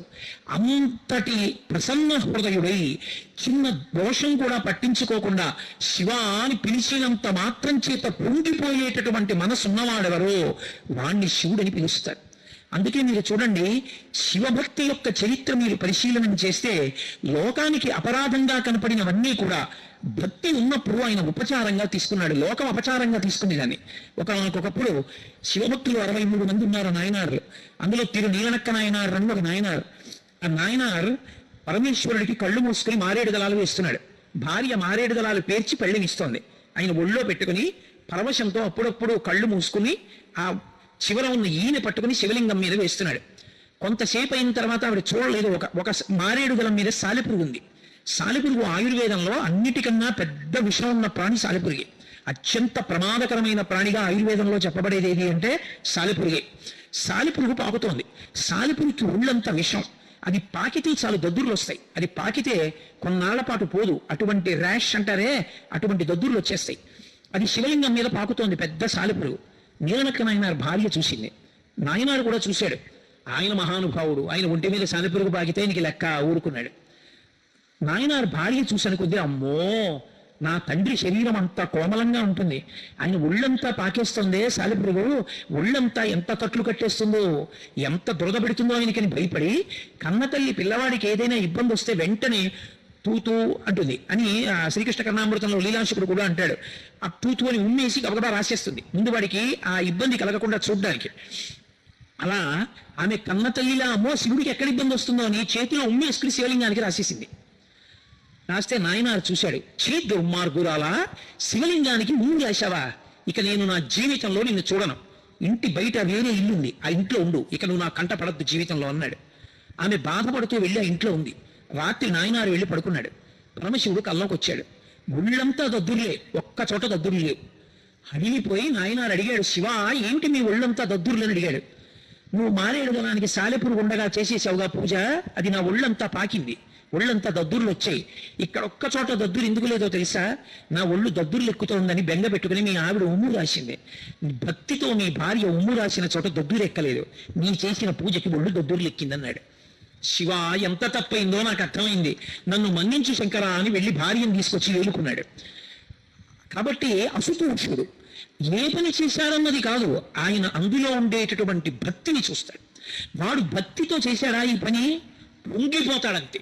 అందుకే అసుతోషుడని పిలుస్తారు. అందుకే మీరు 63 మంది నాయనారుల చరిత్ర చదివినా పరమశివుని యొక్క కథలు చదివినా శివమహాపురాణం చదివినా మీకు ప్రబలంగా కనపడేది ఏమిటి అంటే శివుని విషయంలో భక్తితో మీరు చేసిన ఒక్క నమస్కారమైనా సరే ఆయన్ని సజ్జోజాతుడిని చేస్తుంది. అంటే ఉత్తర క్షణంలో అనుగ్రహాన్ని కల్పిస్తుంది. అటువంటి ఉదారుడు ఆయన. అందుకే శంకరాచార్యుల వారు శివానంద లహరి చేస్తూ ఓ మాట అంటారు, మార్గావర్తిత పాదుకా పశుపతే రంగస్య కూర్చాయతే గండూషాంబురిషేచనం పురవిప్రోర్దివ్యాభిషేకాయతే కించిద్వక్షితమాంసశేష కపలం నవ్యోపహారాయతే భక్తి కిం న కరోత్యరోధం చరు భక్త్యావతం సహాయకే. తిన్నడు కేవలం కిరాతుడు, ఆయనకేం తెలియదు. అటువంటి వాడు వేట కోసం తిరిగాడు, మంచి ఆకలేసేసింది. ఆఖరికి బలిసిన అడవి పంది ఒకటి దొరికింది. బాణాలు పెట్టి కొట్టారు, అది పడిపోయిన తర్వాత తిరిగి ఉన్నాడేమో, ఒళ్ళంతా మురికి పట్టేసింది, చెమట పట్టేసింది. స్నేహితులు అన్నారు, రే ఆకలేసేస్తోందిరా, గబగబా 4 ఎండుకర్రలు తెచ్చి అగ్నిహోత్రం రగల్చి పందిని కాలుస్తాం, కాల్చాక కత్తి పెట్టి కోసి మాంసం తినేద్దాం అన్నారు. ఆయన అన్నాడు, మీరు పందిని కాలుస్తూ ఉండండి, నేను ఇప్పుడే ఒక్కసారి లోపలికి వెళ్ళి ఆ ఏట్లో స్నానం చేసి వస్తా, ఒళ్ళు మురికిగా ఉంది అని ఏట్లో స్నానం చేద్దామని వెడుతున్నాడు. కాళహస్తీశ్వర లింగం కనపడింది. అప్పట్లో తెల్లవారుజామున బ్రాహ్మణుడు వచ్చి పూజ చేసి వెళ్ళిపోయేవాడు అంతే. శివలింగం వంక చూశాడు. శివ, ఎప్పుడు తిన్నావు, ఎంత ఆకలిస్తుందో, శంకర నీకు తెచ్చి నేను అన్నం పెడతానన్నాడు. ఆయనకి ఏం తెలుసు, ఆయన తినేది శంకరుడికి పెడతాననుకున్నాడు. గబగబా వెళ్ళాడు. అడవి పందిని కాల్చి కోసి ఒక్కొక్క ముక్క తీసి కొరికి చూశాడు వివిధ శరీర భాగాల్లోంచి. ఒక చోట ముక్క రుచిగా అనిపించింది. ఆ ఎంగిలి ముక్క తన ముమ్ముతో ఉన్నదాన్ని పట్టుకున్నాడు. ఆ శివానికి ముక్క పెడతాను తిండు గారివి అని ఆ ముక్క పట్టుకుని పరిగెడుతున్నాడు గుడికి. ఇంతలో గుర్తొచ్చింది, శివుడికి అలవాటు ఉంది, స్నానం చేస్తే కానీ తినడం. నేను ఎలా స్నానం చేశాను, నేను ఎప్పుడు చేయను, అలాంటిది ఇవాళ స్నానం చేశాను అంటే తినడు. నా గురించి కాదు, తిన్నడు, స్నానం చేశాడు ఆ రోజున. శివుడు స్నానం చేస్తే కానీ తినడు, కాబట్టి ఆయనకి నీళ్లు పోయాలి, అభిషేకం చేయాలి. అభిషేక మంత్రాలు నాకు రావు, ఏదో కాసి నీళ్లు పోస్తాయి నెత్తి మీద. అందుకని నీళ్లు పట్టుకెళ్ళాలని గబగబా పిడత ఒకటి చూశాడు, ఎక్కడన్నా దొరుకుతుందా అని వెతికాడు. ఎక్కడ పిడత కనపడలేదు. ఏంటి లోపల బెంగ, ఆకలితో ఉన్నాడు ఆయన. పాపం అన్నం పెట్టాలి, ఈ పిడతల కోసం గిన్నెల కోసం వెతుక్కుంటే అన్నం ఎప్పుడు తింటాడు. అందుకని గబగబా వెళ్ళాడు. ఓ చేతిలో ధనస్సుంది, ఓ చేతిలో ఎంగిలి మాంసం ముక్క ఉంది. ఎలా పట్టుకెడతాడు నీళ్లు, అర్థం కాలేదు. ఆ చేతిలో ఉన్నటువంటి మాంసం ముక్క అక్కడ పెట్టి కాసి నీళ్ళు ఇలా తీసి నోట్లో పట్టుకున్నాడు. నోటి నిండా నీళ్లు పట్టుకుని ఇప్పుడు ఆ చేతిలో ఉన్న మాంసం ముక్క పట్టుకుని పరిగెత్తుకుంటూ గుడిలోకి వెళ్ళాడు. ఆయనకు అలవాటు ఉంది, శివలింగం మీద పూజ చేసినటువంటి పువ్వుని చేత్తో తీయకూడదు. మర్నాడు నిర్మాల్యం తీసేటప్పుడు కూర్చతో తీయాలి అని నియమం. కూర్చ అంటే మెత్తటి బ్రష్ వాడతారు, చాలా మెత్తగా ఉంటుంది. అటువంటి దాంతో ఉత్తరాభిముఖంగా నిర్మాల్య విసర్జనం చెయ్యాలి అని. ఆ బ్రష్ ఎక్కడుంది ఇప్పుడు ఆయన దగ్గర? తిరిగి నా చెప్పులు మెత్తబడిపోయి దీంతో తీసేస్తానన్నాడు. మార్గావర్తిత పాదుకా పశుపతే రంగస్య కూర్చాయతే. మలమూత్రాలు జంతువుల్ని అన్నిటినీ తొక్కి తిరిగి వచ్చినటువంటి ఎడంకాలి చెప్పు తీసి ఆ పానవట్టం మీద మాంసం ముక్క పెట్టి ఆ చేత్తో చెప్పుతోటి శివలింగం మీద ఉన్న పువ్వులు తీసేశాడు. శివుడు అన్నాడు, రంగస్య కూర్చాయతే. ఎంత గొప్ప పూజ చేశావురా, ఎంత గొప్పగా తీసావురా నిర్మాల్యం అన్నాడు. గండూషాంబురిషేచనం పురరిపోర్ దివ్యాభిషేకాయతే. ఆ గండస్థలం అంటే పుక్కిట పట్టిన నీళ్లు ఊడిశాడు శివలింగం మీద. అబ్బో ఎంత గొప్ప అభిషేకం రా అనుకున్నాడు శివుడు. కించిద్వక్షితమాంసశేష కబలం నవ్యోపహారాయతే. తను ఎంగిలి కుడికి తెచ్చి ఉమ్ముతో ఉన్న మాంసం ముక్క అక్కడ పెట్టి శివ తినన్నాడు. ఆయన తినలేదు. ఎందుకు తినవు, ఆకలేస్తుంటే. ఏమిటి నేను చేసిన తప్పు, తల కొట్టుకున్నాడు, తినేశాడు శివుడు. నవ్యోపహారాయతే భక్తి కిం నకరోచ్యహో వనచరో భక్త్యావతంసాయకే అన్నారు శంకరులు. భక్తి ఎంత గొప్పదయా శివ. భక్తితో తిన్నడు ఇటువంటి ఉపచారాలు చేస్తే, అపచారాలు చేస్తే ఉపచారాలుగా నువ్వు తీసేసుకున్నావా? భక్తి ఒక్కటే చూసావా? ఎంతటి ఉదాహరణ హృదయమయ్యా శివ అని 2 చేతులు ఇచ్చి శంకర భగవత్పాదులు నమస్కారం చేశారు. అంటే దాని ఉద్దేశం, తిన్నడు అలా చేస్తే పుచ్చుకున్నాడని మనం కూడా అలా చేయొచ్చా? చేయకూడదు. తిన్నడికి తెలియదు కాబట్టి అలా చేశాడు. మనకి ఎంత తెలుసో అంత తెలిసినట్టు ఉపచారం చేయాలి తప్ప తెలిసి కూడా అపచారం పరమేశ్వరుడు ఎందుకు చెయ్యరాదు. అప్పుడు అది భక్తి అన్నమాట ఎందుకు అవుతుంది? ఉపచారాన్ని ఉపచారంగానే చెయ్యాలి. కాబట్టి ఆ భక్తి ఉందనుకోండి, ఆయన ఎంత లొంగిపోయాడు నిజంగా. పరమశివుని యొక్క రూపంలో ఒక చమత్కారం ఉంటుంది. ఆయన ఒక చేతిలో పరశువు పట్టుకుంటాడు, పరశువు అంటే గండ్రగొడ్డలి, ఒక చేతిలో జింక పట్టుకుంటాడు. ఆయనకి 3వ కన్ను అగ్నిహోత్రం, ఆయన తల మీద గంగమ్మ ఉంటుంది జటాజూటంలో. నిజంగా పరమశివుడు తినాలనుకున్నాడు అనుకోండి, ఆయన తినడం ఎంత తేలిక. మాంసం తినడం దూర్జటి కాళహస్తీశ్వర శతకంలో దెప్పి పొడిచాడు. అసపూషుడు శివుడు ఎందుకు అయ్యాడో చెప్తూ, నీకు మాంసమవాంచయేని కరువా, నీ చేత లేడుండగా జోకైనట్టి కుపారముండ అనవ జ్యోతుండ నీరుండగా పాకం గొప్ప ఘటించి చేతి పునుకన్ భక్షింపక బోయచే చేకుంటెంగిలి మాంసమిట్లు తగునా శ్రీకాళహస్తీశ్వర నీకున్న మాంసము వాంఛయ్యి నీ కరువా ఈశ్వర నీకు మాంసం తినడం అంటే నాకు కరువా ఏమిటయా తినడం ఎంగిలి మాంసం ముక్క పట్టుకొచ్చి తినడు పెడితే తినేసావా నిజంగా నీకు తినాలనిపించింది అనుకో లేచి వంటింట్లో కూడా నువ్వు వెళ్ళక్కర్లా ఈ చేతిలో ఉన్న గొడ్డలతో ఈ చేతిలో ఉన్నటువంటి జింకను దెబ్బగొట్టి ఇంత మాంసం ముక్కోటి పీకి చేతిలో ఉన్న బ్రహ్మకపాలంలో పడేసి పైన గంగమ్మ కాస్త నీళ్లు అందులో పోసి మూడో కన్నా అగ్నిహోత్రం మీద ఉడకేసుకుని నోట్లో పడేసుకోవచ్చు లేచి కూడా వెళ్ళక్కర్లా అటువంటిది ఇలా తినడం మానేసి బోయవాడు తెచ్చిపెట్టిన ఎంగిలి మాంసం తిన్నావా అంటే అసుతోషుడు. ఒక్క శివుడి విషయంలో ఉండే లక్షణం ఏమిటంటే అదే లక్షణం అమ్మవారి విషయంలో ఉంటుంది. ఏమీ తెలియని వాడు ఉంటాడు, పెద్దింటమ్మా అంటాడు, వీధి బయట ఓ చిన్న రాయి ఎడతాడు, దానికే పసుపు రాస్తాడు, బొట్టెడతాడు, దానికే నమస్కారం పెడతాడు, ఒప్పుకుంటుంది ఆవిడ. ఆయన ఎంత దయామయుడు ఆవిడంత దయామయి. ఆయన అసుతోషుడు, ఎవడికి ఎంత తోస్తే ఎంత ఉపచారం చేస్తే దానికే పొంగిపోతాడు తప్ప నాకు ఇది తేమాలి నాకు ఇది చెయ్యాలి అలా ఏం ఉండదు శివుడి విషయంలో. అందుకే నమశివాభ్యాం సరసోత్సవాభ్యాం. ఆయనకి చేసే ఉత్సవాలు కూడా ఎటువంటివో తెలుసా? ఆయన కోసం ఉండే ఉత్సవాలు, మన కోసం ఆయన వస్తాడు. కార్తీక మాసంలో కార్తీక పౌర్ణమి నాడు జ్వాలాతోరణం చేస్తారు. ఆయన కర్మ అండి. ఆయన ఏం ఉత్సవం అని చెప్పి మాడవీధుల్లో వెంకటేశ్వర స్వామి వారిని వాహనాలకి ఊరేగించినట్టు ఏమో ఆయనకి ఏం పెద్ద పెద్ద ఊరేగింపులు అవి చేయరు.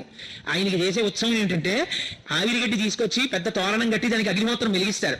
ఆ తోరణం మండిపోతుంటే దాని కింద నుంచి పల్లకిలో ఈయన్ని పట్టుకెడతారు. మధ్యలో పడితే పైనుంచి ఆయన మీద పడదు. ఎందుకైనా జ్వాలా తోరణం కింద నుంచి తిప్పడం అంటే శరీరం విడిచిపెట్టిన తరువాత పాపములు చేసిన వాడికి యమలోకంలో జ్వాలాతోరణం దర్శనమిస్తుంది. అగ్నితోరణంలోంచి లోపలికి వెళ్ళాలి యమలోకంలోకి. అది మహాబాధ. నువ్వు ఎన్ని పాపాలు చేసినా కార్తీక మాస పౌర్ణమి నాడు నీకోసం నేనొస్తా, నేను వెళతా జ్వాలాతోరణం కింద, నా వెనక నువ్వు వస్తే ఇంక నువ్వు ఆ జ్వాలాతోరణం చూడక్కల్లా, ఈ జ్వాలాతోరణంతో సరి అని మన కోసమని తానొస్తాడు. ఆయన కర్మ, ఆయన రావాల్సిన అవసరం ఏమిటి జ్వాలాతోరణం కిందకి? మన కోసమని తానొస్తాడు. అందుకని నమశివాభ్యాం సరసోత్సవాభ్యాం. ఆయన ఉత్సవాలు మన కోసం, ఆయన కోసం కాదు. అంతటి మహితాత్ముడైన. కాబట్టి అటువంటి శంకరుడికి 4 యామముల యందు 4 యామముల యందు పూజ జరిగేటటువంటిది మహాశివరాత్రి. మహాశివరాత్రి అన్న తిథికి ఉన్న గొప్పతనం ఏమిటంటే అర్ధరాత్రి 12 గంటల వేళ కటికి చీకట్లో శివలింగం ఆవిర్భవించింది. మనకి ఇటుపక్క ఏ దేవాలయాల్లోనూ లింగోద్భవమూర్తి ఉండదు. ఇప్పటికీ మీరు అది చూడాలి అంటే శ్రీకాళహస్తి దేవాలయం వెనక్కి వెడితే వెనక గోడ మీద కనబడుతుంది లింగోద్భవమూర్తి. అంటే లింగంలో శివుడు ఉంటాడు, తల కనపడదు, పాదాలు కనపడవు. తల దగ్గర హంస పెడుతుంటుంది, పాదముల దగ్గర ఒక వరాహము అడవి పంది పెడుతూ ఉంటుంది. ఎందుకలా అంటే ఆయన ఆపాతాళనభస్థలంత భువన బ్రహ్మాండమా విస్ఫుర జ్యోతిస్పాటిక లింగమౌళి విలసత్పూర్ణిందు అంతామృతై. కటిక చీకట్లో ఒక జ్యోతిస్తంభం ఏర్పడింది. చీకట్లో అంత పెద్ద జ్యోతిస్తంభం లేచిందనుకోండి, ఎంత వెలుతురు వస్తుంది? లోకం అజ్ఞానంలో ఉంటే అజ్ఞానపు చీకట్లు పోకార్చడానికి అంత పెద్ద జ్యోతిస్తంభం పాతాళం కన్నా కింద నుంచి అభస్థలంత భువన బ్రహ్మాండమా విస్ఫురత్, పైలోకాలు ఎక్కడి వరకు ఉన్నాయో వాటిని దాటి పెరిగిపోయింది. అంత పెద్ద జ్యోతిస్తంభమే శివలింగం. అంత పెద్ద దాన్ని పూజ చేయడం బ్రహ్మ విష్ణువులకు సరిపోలేదు. విష్ణువు వరాహమూర్తి భూమిని తొలుచుకుంటూ కిందకి వెళ్ళారు. ఎంత వెళ్ళినా పాదాలు కనపడలేదు. హంసవాహనం ఎక్కి బ్రహ్మగారు వెళ్ళాడు పైకి, ఆయనకి తల కనపడలేదు. అంటే పరమశివుని యొక్క వ్యాపకత్వమును బ్రహ్మ విష్ణువులకు తెలియలేదు. ఆయన ఎంత వ్యాపించి ఉంటాడన్నది చెప్పగలిగిన మనగాళ్ళం మనమా? చెప్పలేము. కానీ అంత నిండిపోయింది అనుకోండి, ఎలా చూస్తాం ఈ మాంసనేత్రంతో? ఎలా చేస్తాం పూజ? అందుకని అది తరిగిపోయి కిందకు వచ్చేస్తే లింగం అవుతుంది. అందుకే లింగం చతురస్రాకారంగా ఉంటే పడుకుందంటారు. కంచిలో ఇప్పటికీ పడుకున్న లింగాలు, కూర్చున్న లింగాలు, నిలబడిన లింగాలు అని ఉంటాయి. అవి పీఠం అది చతురస్రాకారంగా ఉందా త్రిభుజంగా ఉందా అన్నదాన్ని బట్టి నిర్ణయం చేస్తారు. శివలింగం ఎప్పుడూ కూడా సాధారణంగా గుండ్రంగా ఉంటుంది. శ్రీకాళహస్తి లాంటి లింగాలు మినహాయింపు గుండ్రగా ఉంటుంది. గుండ్రగా ఉండడానికి కారణం ఏమిటో తెలుసా? ఇప్పుడు నేను ఇలా ఓ సున్నా గీశాను అనుకోండి, ఈ నా ఎదురుగుండా ఉన్న బల్ల శాలువాలు పూలదండలు ఎందులో ఉన్నాయి? నేను గీసిన సున్నాలో ఉన్నాయి. నేను ఇప్పుడు ఈ సున్నా ఇలా నా చుట్టూ కూడా తిప్పాను అనుకోండి, నేను మైకు ఇవి కూడా ఇందులో ఉన్నాయి, సున్నాలో ఉన్నాయి. నేను అలా సున్నా ఇలా సభ చుట్టూ తిప్పాను అనుకోండి, ఇప్పుడు ఈ సభ ఇవి అన్ని కూడా ఇందులో ఉన్నాయి, ఆ సున్నాలో ఉన్నాయి. నేను దాన్ని ఇలా తిప్పాను అనుకోండి, తేతలి చుట్టూ తిప్పాను అనుకోండి, తేతలి గ్రామం అంతా ఇందులో ఉంది, అందులో ఉంది. నేను దాన్ని ఇలా అన్నాను అనుకోండి, భారతదేశం అంతా తిప్పేశాను అనుకోండి, ఇప్పుడు దేశం అంతా ఇందులో ఉంది, అందులో ఉంది. సమస్త బ్రహ్మాండముల చుట్టూ అలా గీత గీశాను అనుకోండి, ఇప్పుడు అవన్నీ ఎందులో ఉన్నాయి, అందులో ఉన్నాయి. అసలు నిజానికి అండాకారములో ఉంటుంది, బ్రహ్మాండము అంటారు, అందుకే కోడిగుడ్డు ఆకారంలో ఉంటుంది. అసలు ఈ లోకాలన్నీ శివలింగాకృతిలో ఉంటాయి. అది ఒరగడం ఎటురుగుతుందంటే చేసిన అభిషేక ద్రవాలన్నీ కూడా ఉత్తర దిక్కున సముద్రంలో పడిపోతాయి. దేవతలు చేసినటువంటి అభిషేకాలన్నీ కూడా ఉదయగ్రామము పానవట్టము అభిషేకో తత్ప్రవాహంబు వార్ధి జలధ్వంతము ధూపదీమము అని తూర్జటి కాళహస్తి మహాత్యంలో వర్ణిస్తాడు. బ్రహ్మాండాకృతిలో ఉంటే గుడ్డు ఇలా పట్టుకున్నాం అనుకోండి, ఓ పక్కకి వాలుగా ఉంటుంది. అది ఉత్తర దిక్కుకు పడాలి అభిషేక జలాలు. అవే దేవతలు చేసిన అభిషేక జలాలే మహాసముద్రాలై పడిపోయే ఉత్తర దిక్కున. ఇప్పుడు అంతటా నిండిపోయింది అనుకోండి గుండ్రంగా ఇలా లింగం, ఎలా పూజ చేస్తారు చెప్పండి నాకు? మీరే అందులో ఉన్నారు, ఇక మనం ఎలా చేస్తాం పూజ? అప్పుడు ఆయన ఏం చేస్తాడంటే మనని అనుగ్రహించడానికి ఇలా తరుగుతూ వస్తాడు. ఇలా పెరిగినది ఏదుందో అది బ్రహ్మాండమావిస్ఫురత్. బ్రహ్మాండమావిస్ఫురత్ సంకోచత్వాన్ని పొందితే ఇలా తరుగుతుంది. తరిగి తరిగి తరిగి తరిగి తరిగి మన ఎదురుగుండా ఇలా గుండ్రంగా కూర్చుంటాడు. ఇప్పుడు అది పైకి కిందకి వెడల్పు తిరిగిపోయింది అనుకోండి, అన్నీ అందులోకి వెళ్ళిపోతాయి. అన్నీ అందులోకి వెళ్ళిపోయింది ఏదో అన్నీ ఇందులో ఉన్నాయో, ఏది అందులో లేకుండా లేదో అది ఘనీభవించి సంకోచించి మన ఎదుటకొస్తే లింగం గుర్తయింది. ఇప్పుడు దాన్ని గుర్తుగా తీసుకుని దాని మీద అభిషేకం చేస్తే తత్ఫలితం ఏమవుతుంది? బ్రహ్మాండం అంతా చల్లబడిపోతుంది. అందుకే ఒక్కడు శివలింగాన్ని సక్రమంగా అభిషేకం చేసేవాడుంటే లోకమంతా చల్లబడిపోతుంది. అందుకే అది చల్లగా ఉండడానికే పైన చంద్రబింబం నుంచి అమృత ధారబడినట్టు ధారాపాత్ర కట్టి వెళ్ళిపోతాడు. అందులో నుంచి ధారబడుతూ ఎప్పుడు శివలింగం చల్లగా ఉంటుంది. శివాలయంలో శివలింగం చల్లగా ఉంటే ఊరు చల్లగా ఉంటుంది. మహాశివరాత్రి అంటే లోకములను అనుగ్రహించడానికి, లోకములకు జ్ఞానం ఇవ్వగలిగిన వాణ్ణని చెప్పడానికి, ఎవరి కోరికనైనా తీర్చగలిగిన వాణ్ణని చెప్పడానికి లింగస్వరూపంతో ఆపాతాళ నభస్థలంత భువన బ్రహ్మాండమా విస్ఫుర జ్యోతి స్ఫాటిక లింగమౌళి విలసత్పూర్ణేందువంతామృత అంతటా నిండిపోయినవాడు, ఇవేమీ కానివాడు, వీటిలా కనపడేవాడు. స్ఫాటికలింగ, స్ఫటికలింగం ఉందనుకోండి, అది చాలా గొప్పది. స్ఫటికలింగం, స్ఫటికలింగం రామేశ్వరం క్షేత్రానికి వెళితే తెల్లవారుజామున 4 గంటలకి బ్రహ్మముహూర్తంలో అభిషేకం చేస్తారు స్ఫటికలింగానికి. అప్పుడు చూపిస్తారు. ఆ స్ఫటికలింగం ఎదురుగుండా ఎర్ర పువ్వు పెడతారు, లింగం అంతా ఎర్రగా అయిపోతుంది. పువ్వు తీసేస్తారు, తెల్లగా అయిపోతుంది. శివలింగం మీద తెల్లటి పాలు పోస్తారు, తెల్లగా అయిపోతుంది. పసుపు నీళ్ళు పోస్తారు, పచ్చగా అయిపోతుంది. మామూలు నీళ్ళు పోస్తారు, మళ్ళీ తెల్లగా అయిపోతుంది. ఎదురుగుండా ఏది పెడితే దానిలా కనపడుతుంది, కానీ నిజానికి అదేమిటి? ఏమీ కాదు, శుద్ధ స్ఫటికం. అలా అంతటా నిండిపోయినటువంటి పరమేశ్వరుడు నిర్గుణుడు, కానీ ఎలా చూస్తే అలా కనపడుతూ ఉంటాడు. అది స్ఫాటికలింగ. అలా పెరిగిపోయినటువంటి శివలింగాన్ని ఆ కాలమునందు మహాశివరాత్రి సమయంలో ఎవడు ధ్యానిస్తాడో, ఎవడు దర్శిస్తాడో, ఎవడు శివనామం చెప్తాడో, ఎవడు భక్తితో పూజ చేస్తాడో, ఎవడు ఆ రోజున ఉపవసిస్తాడో, ఎవడు జాగరణ చేస్తాడో. జాగరణం అనేటటువంటిది దేని చేత జరుగుతుంది అంటే విశేషమైనటువంటి రోగము శరీరంలో ప్రవేశిస్తే జాగరణం చేస్తాడు. నిద్ర పట్టదు. మహాభారతంలో విదురుడు అడుగుతాడు ధృతరాష్ట్రుణ్ణి, మృత్యు సమీపించినప్పుడు నిద్ర పట్టదు, ఏదో సంధితో మాట్లాడుతూ ఉంటాడు. అలా కాకుండా ప్రయత్నపూర్వకంగా నిద్ర మాని ఒక రాత్రి ఎవడు శివనామస్మరణ చేశాడో వాడు యమదర్శనాన్ని పొందకుండా ఈ జాగరణ చేత, రోగం చేత జాగరణ చేయవలసిన అవసరం లేకుండా శివుని యందు కలిసిపోతాడు. అంత అద్భుతమై శివమయమైనటువంటి కాలము కనుక నెలకి ఒకసారి చతుర్దశి రాత్రి పరివ్యాప్తమైతే శివరాత్రి, మహాశివరాత్రి అయి జ్యోతిస్తంభం ఏర్పడితే పరమాద్భుతమైన కాలము. అందుకే జన్మానికి ఒక శివరాత్రి అంటారు. ఏదో ఒక పదార్థం, పాలో పెరుగో తేనెో నెయ్యో పంచదారో విభూతో చందనోదకమో ఏదో ఒకటి పట్టుకుని దేవాలయంలోకి వెళ్ళాలి, శివదర్శనం చెయ్యాలి. శివనామ స్మరణ చేస్తూ శివస్తోత్రములను చదువుకుంటూ భగవంతునికి సంబంధించినటువంటి స్మరణతో కాలము గడపకపోతే మనుష్య జన్మ నిరర్ధకమైపోతుంది. శివమయమైన కాలము, శివుని యొక్క కాలము కనుక ఆ కాలమునకు మహాశివరాత్రి అని పేరు. అంత అద్భుతమైనటువంటి శివరాత్రి వస్తోంది. ఎప్పుడైనా శివలింగం ఉన్న చోట పావు తిరిగితే పార్వతీదేవి తిరిగింది అని గుర్తు. కొన్ని చోట్ల పావు పడగబడుతుంది. నేను ఒక చోట విన్నాను, ఇక్కడికి రాజరాజ నరేంద్రుడు పరిపాలించే కాలంలో వెళ్ళిపోతుంటే రథానికి పావు అడ్డం వచ్చి రాత్రంతా ఉండిపోతే ఆయన మరునాడు దర్శనానికి వస్తే ఇక్కడ శివలింగ దర్శనం అయింది అని. అలాగే ఇక్కడ ఒక వేశ్య ప్రతి మహాశివరాత్రి నాడు నృత్యం చేసేదని, ఆమె ఒక సంవత్సరం నృత్యం చేయడానికి రాకపోతే ఆమె ఇంటి చుట్టూ బుసలు కొడుతూ పావు తిరిగిందని, ఆమె వచ్చి ఇక్కడ నృత్యం చేసిందని ఈ క్షేత్ర వైభవం గురించి నేను విన్నాను. అంటే ఎంత విశేషమైనటువంటి శివ తేజస్సు కలిగిన క్షేత్రమో చూడండి. కాబట్టి అంత గొప్ప క్షేత్రంలో మీరు ఉండడం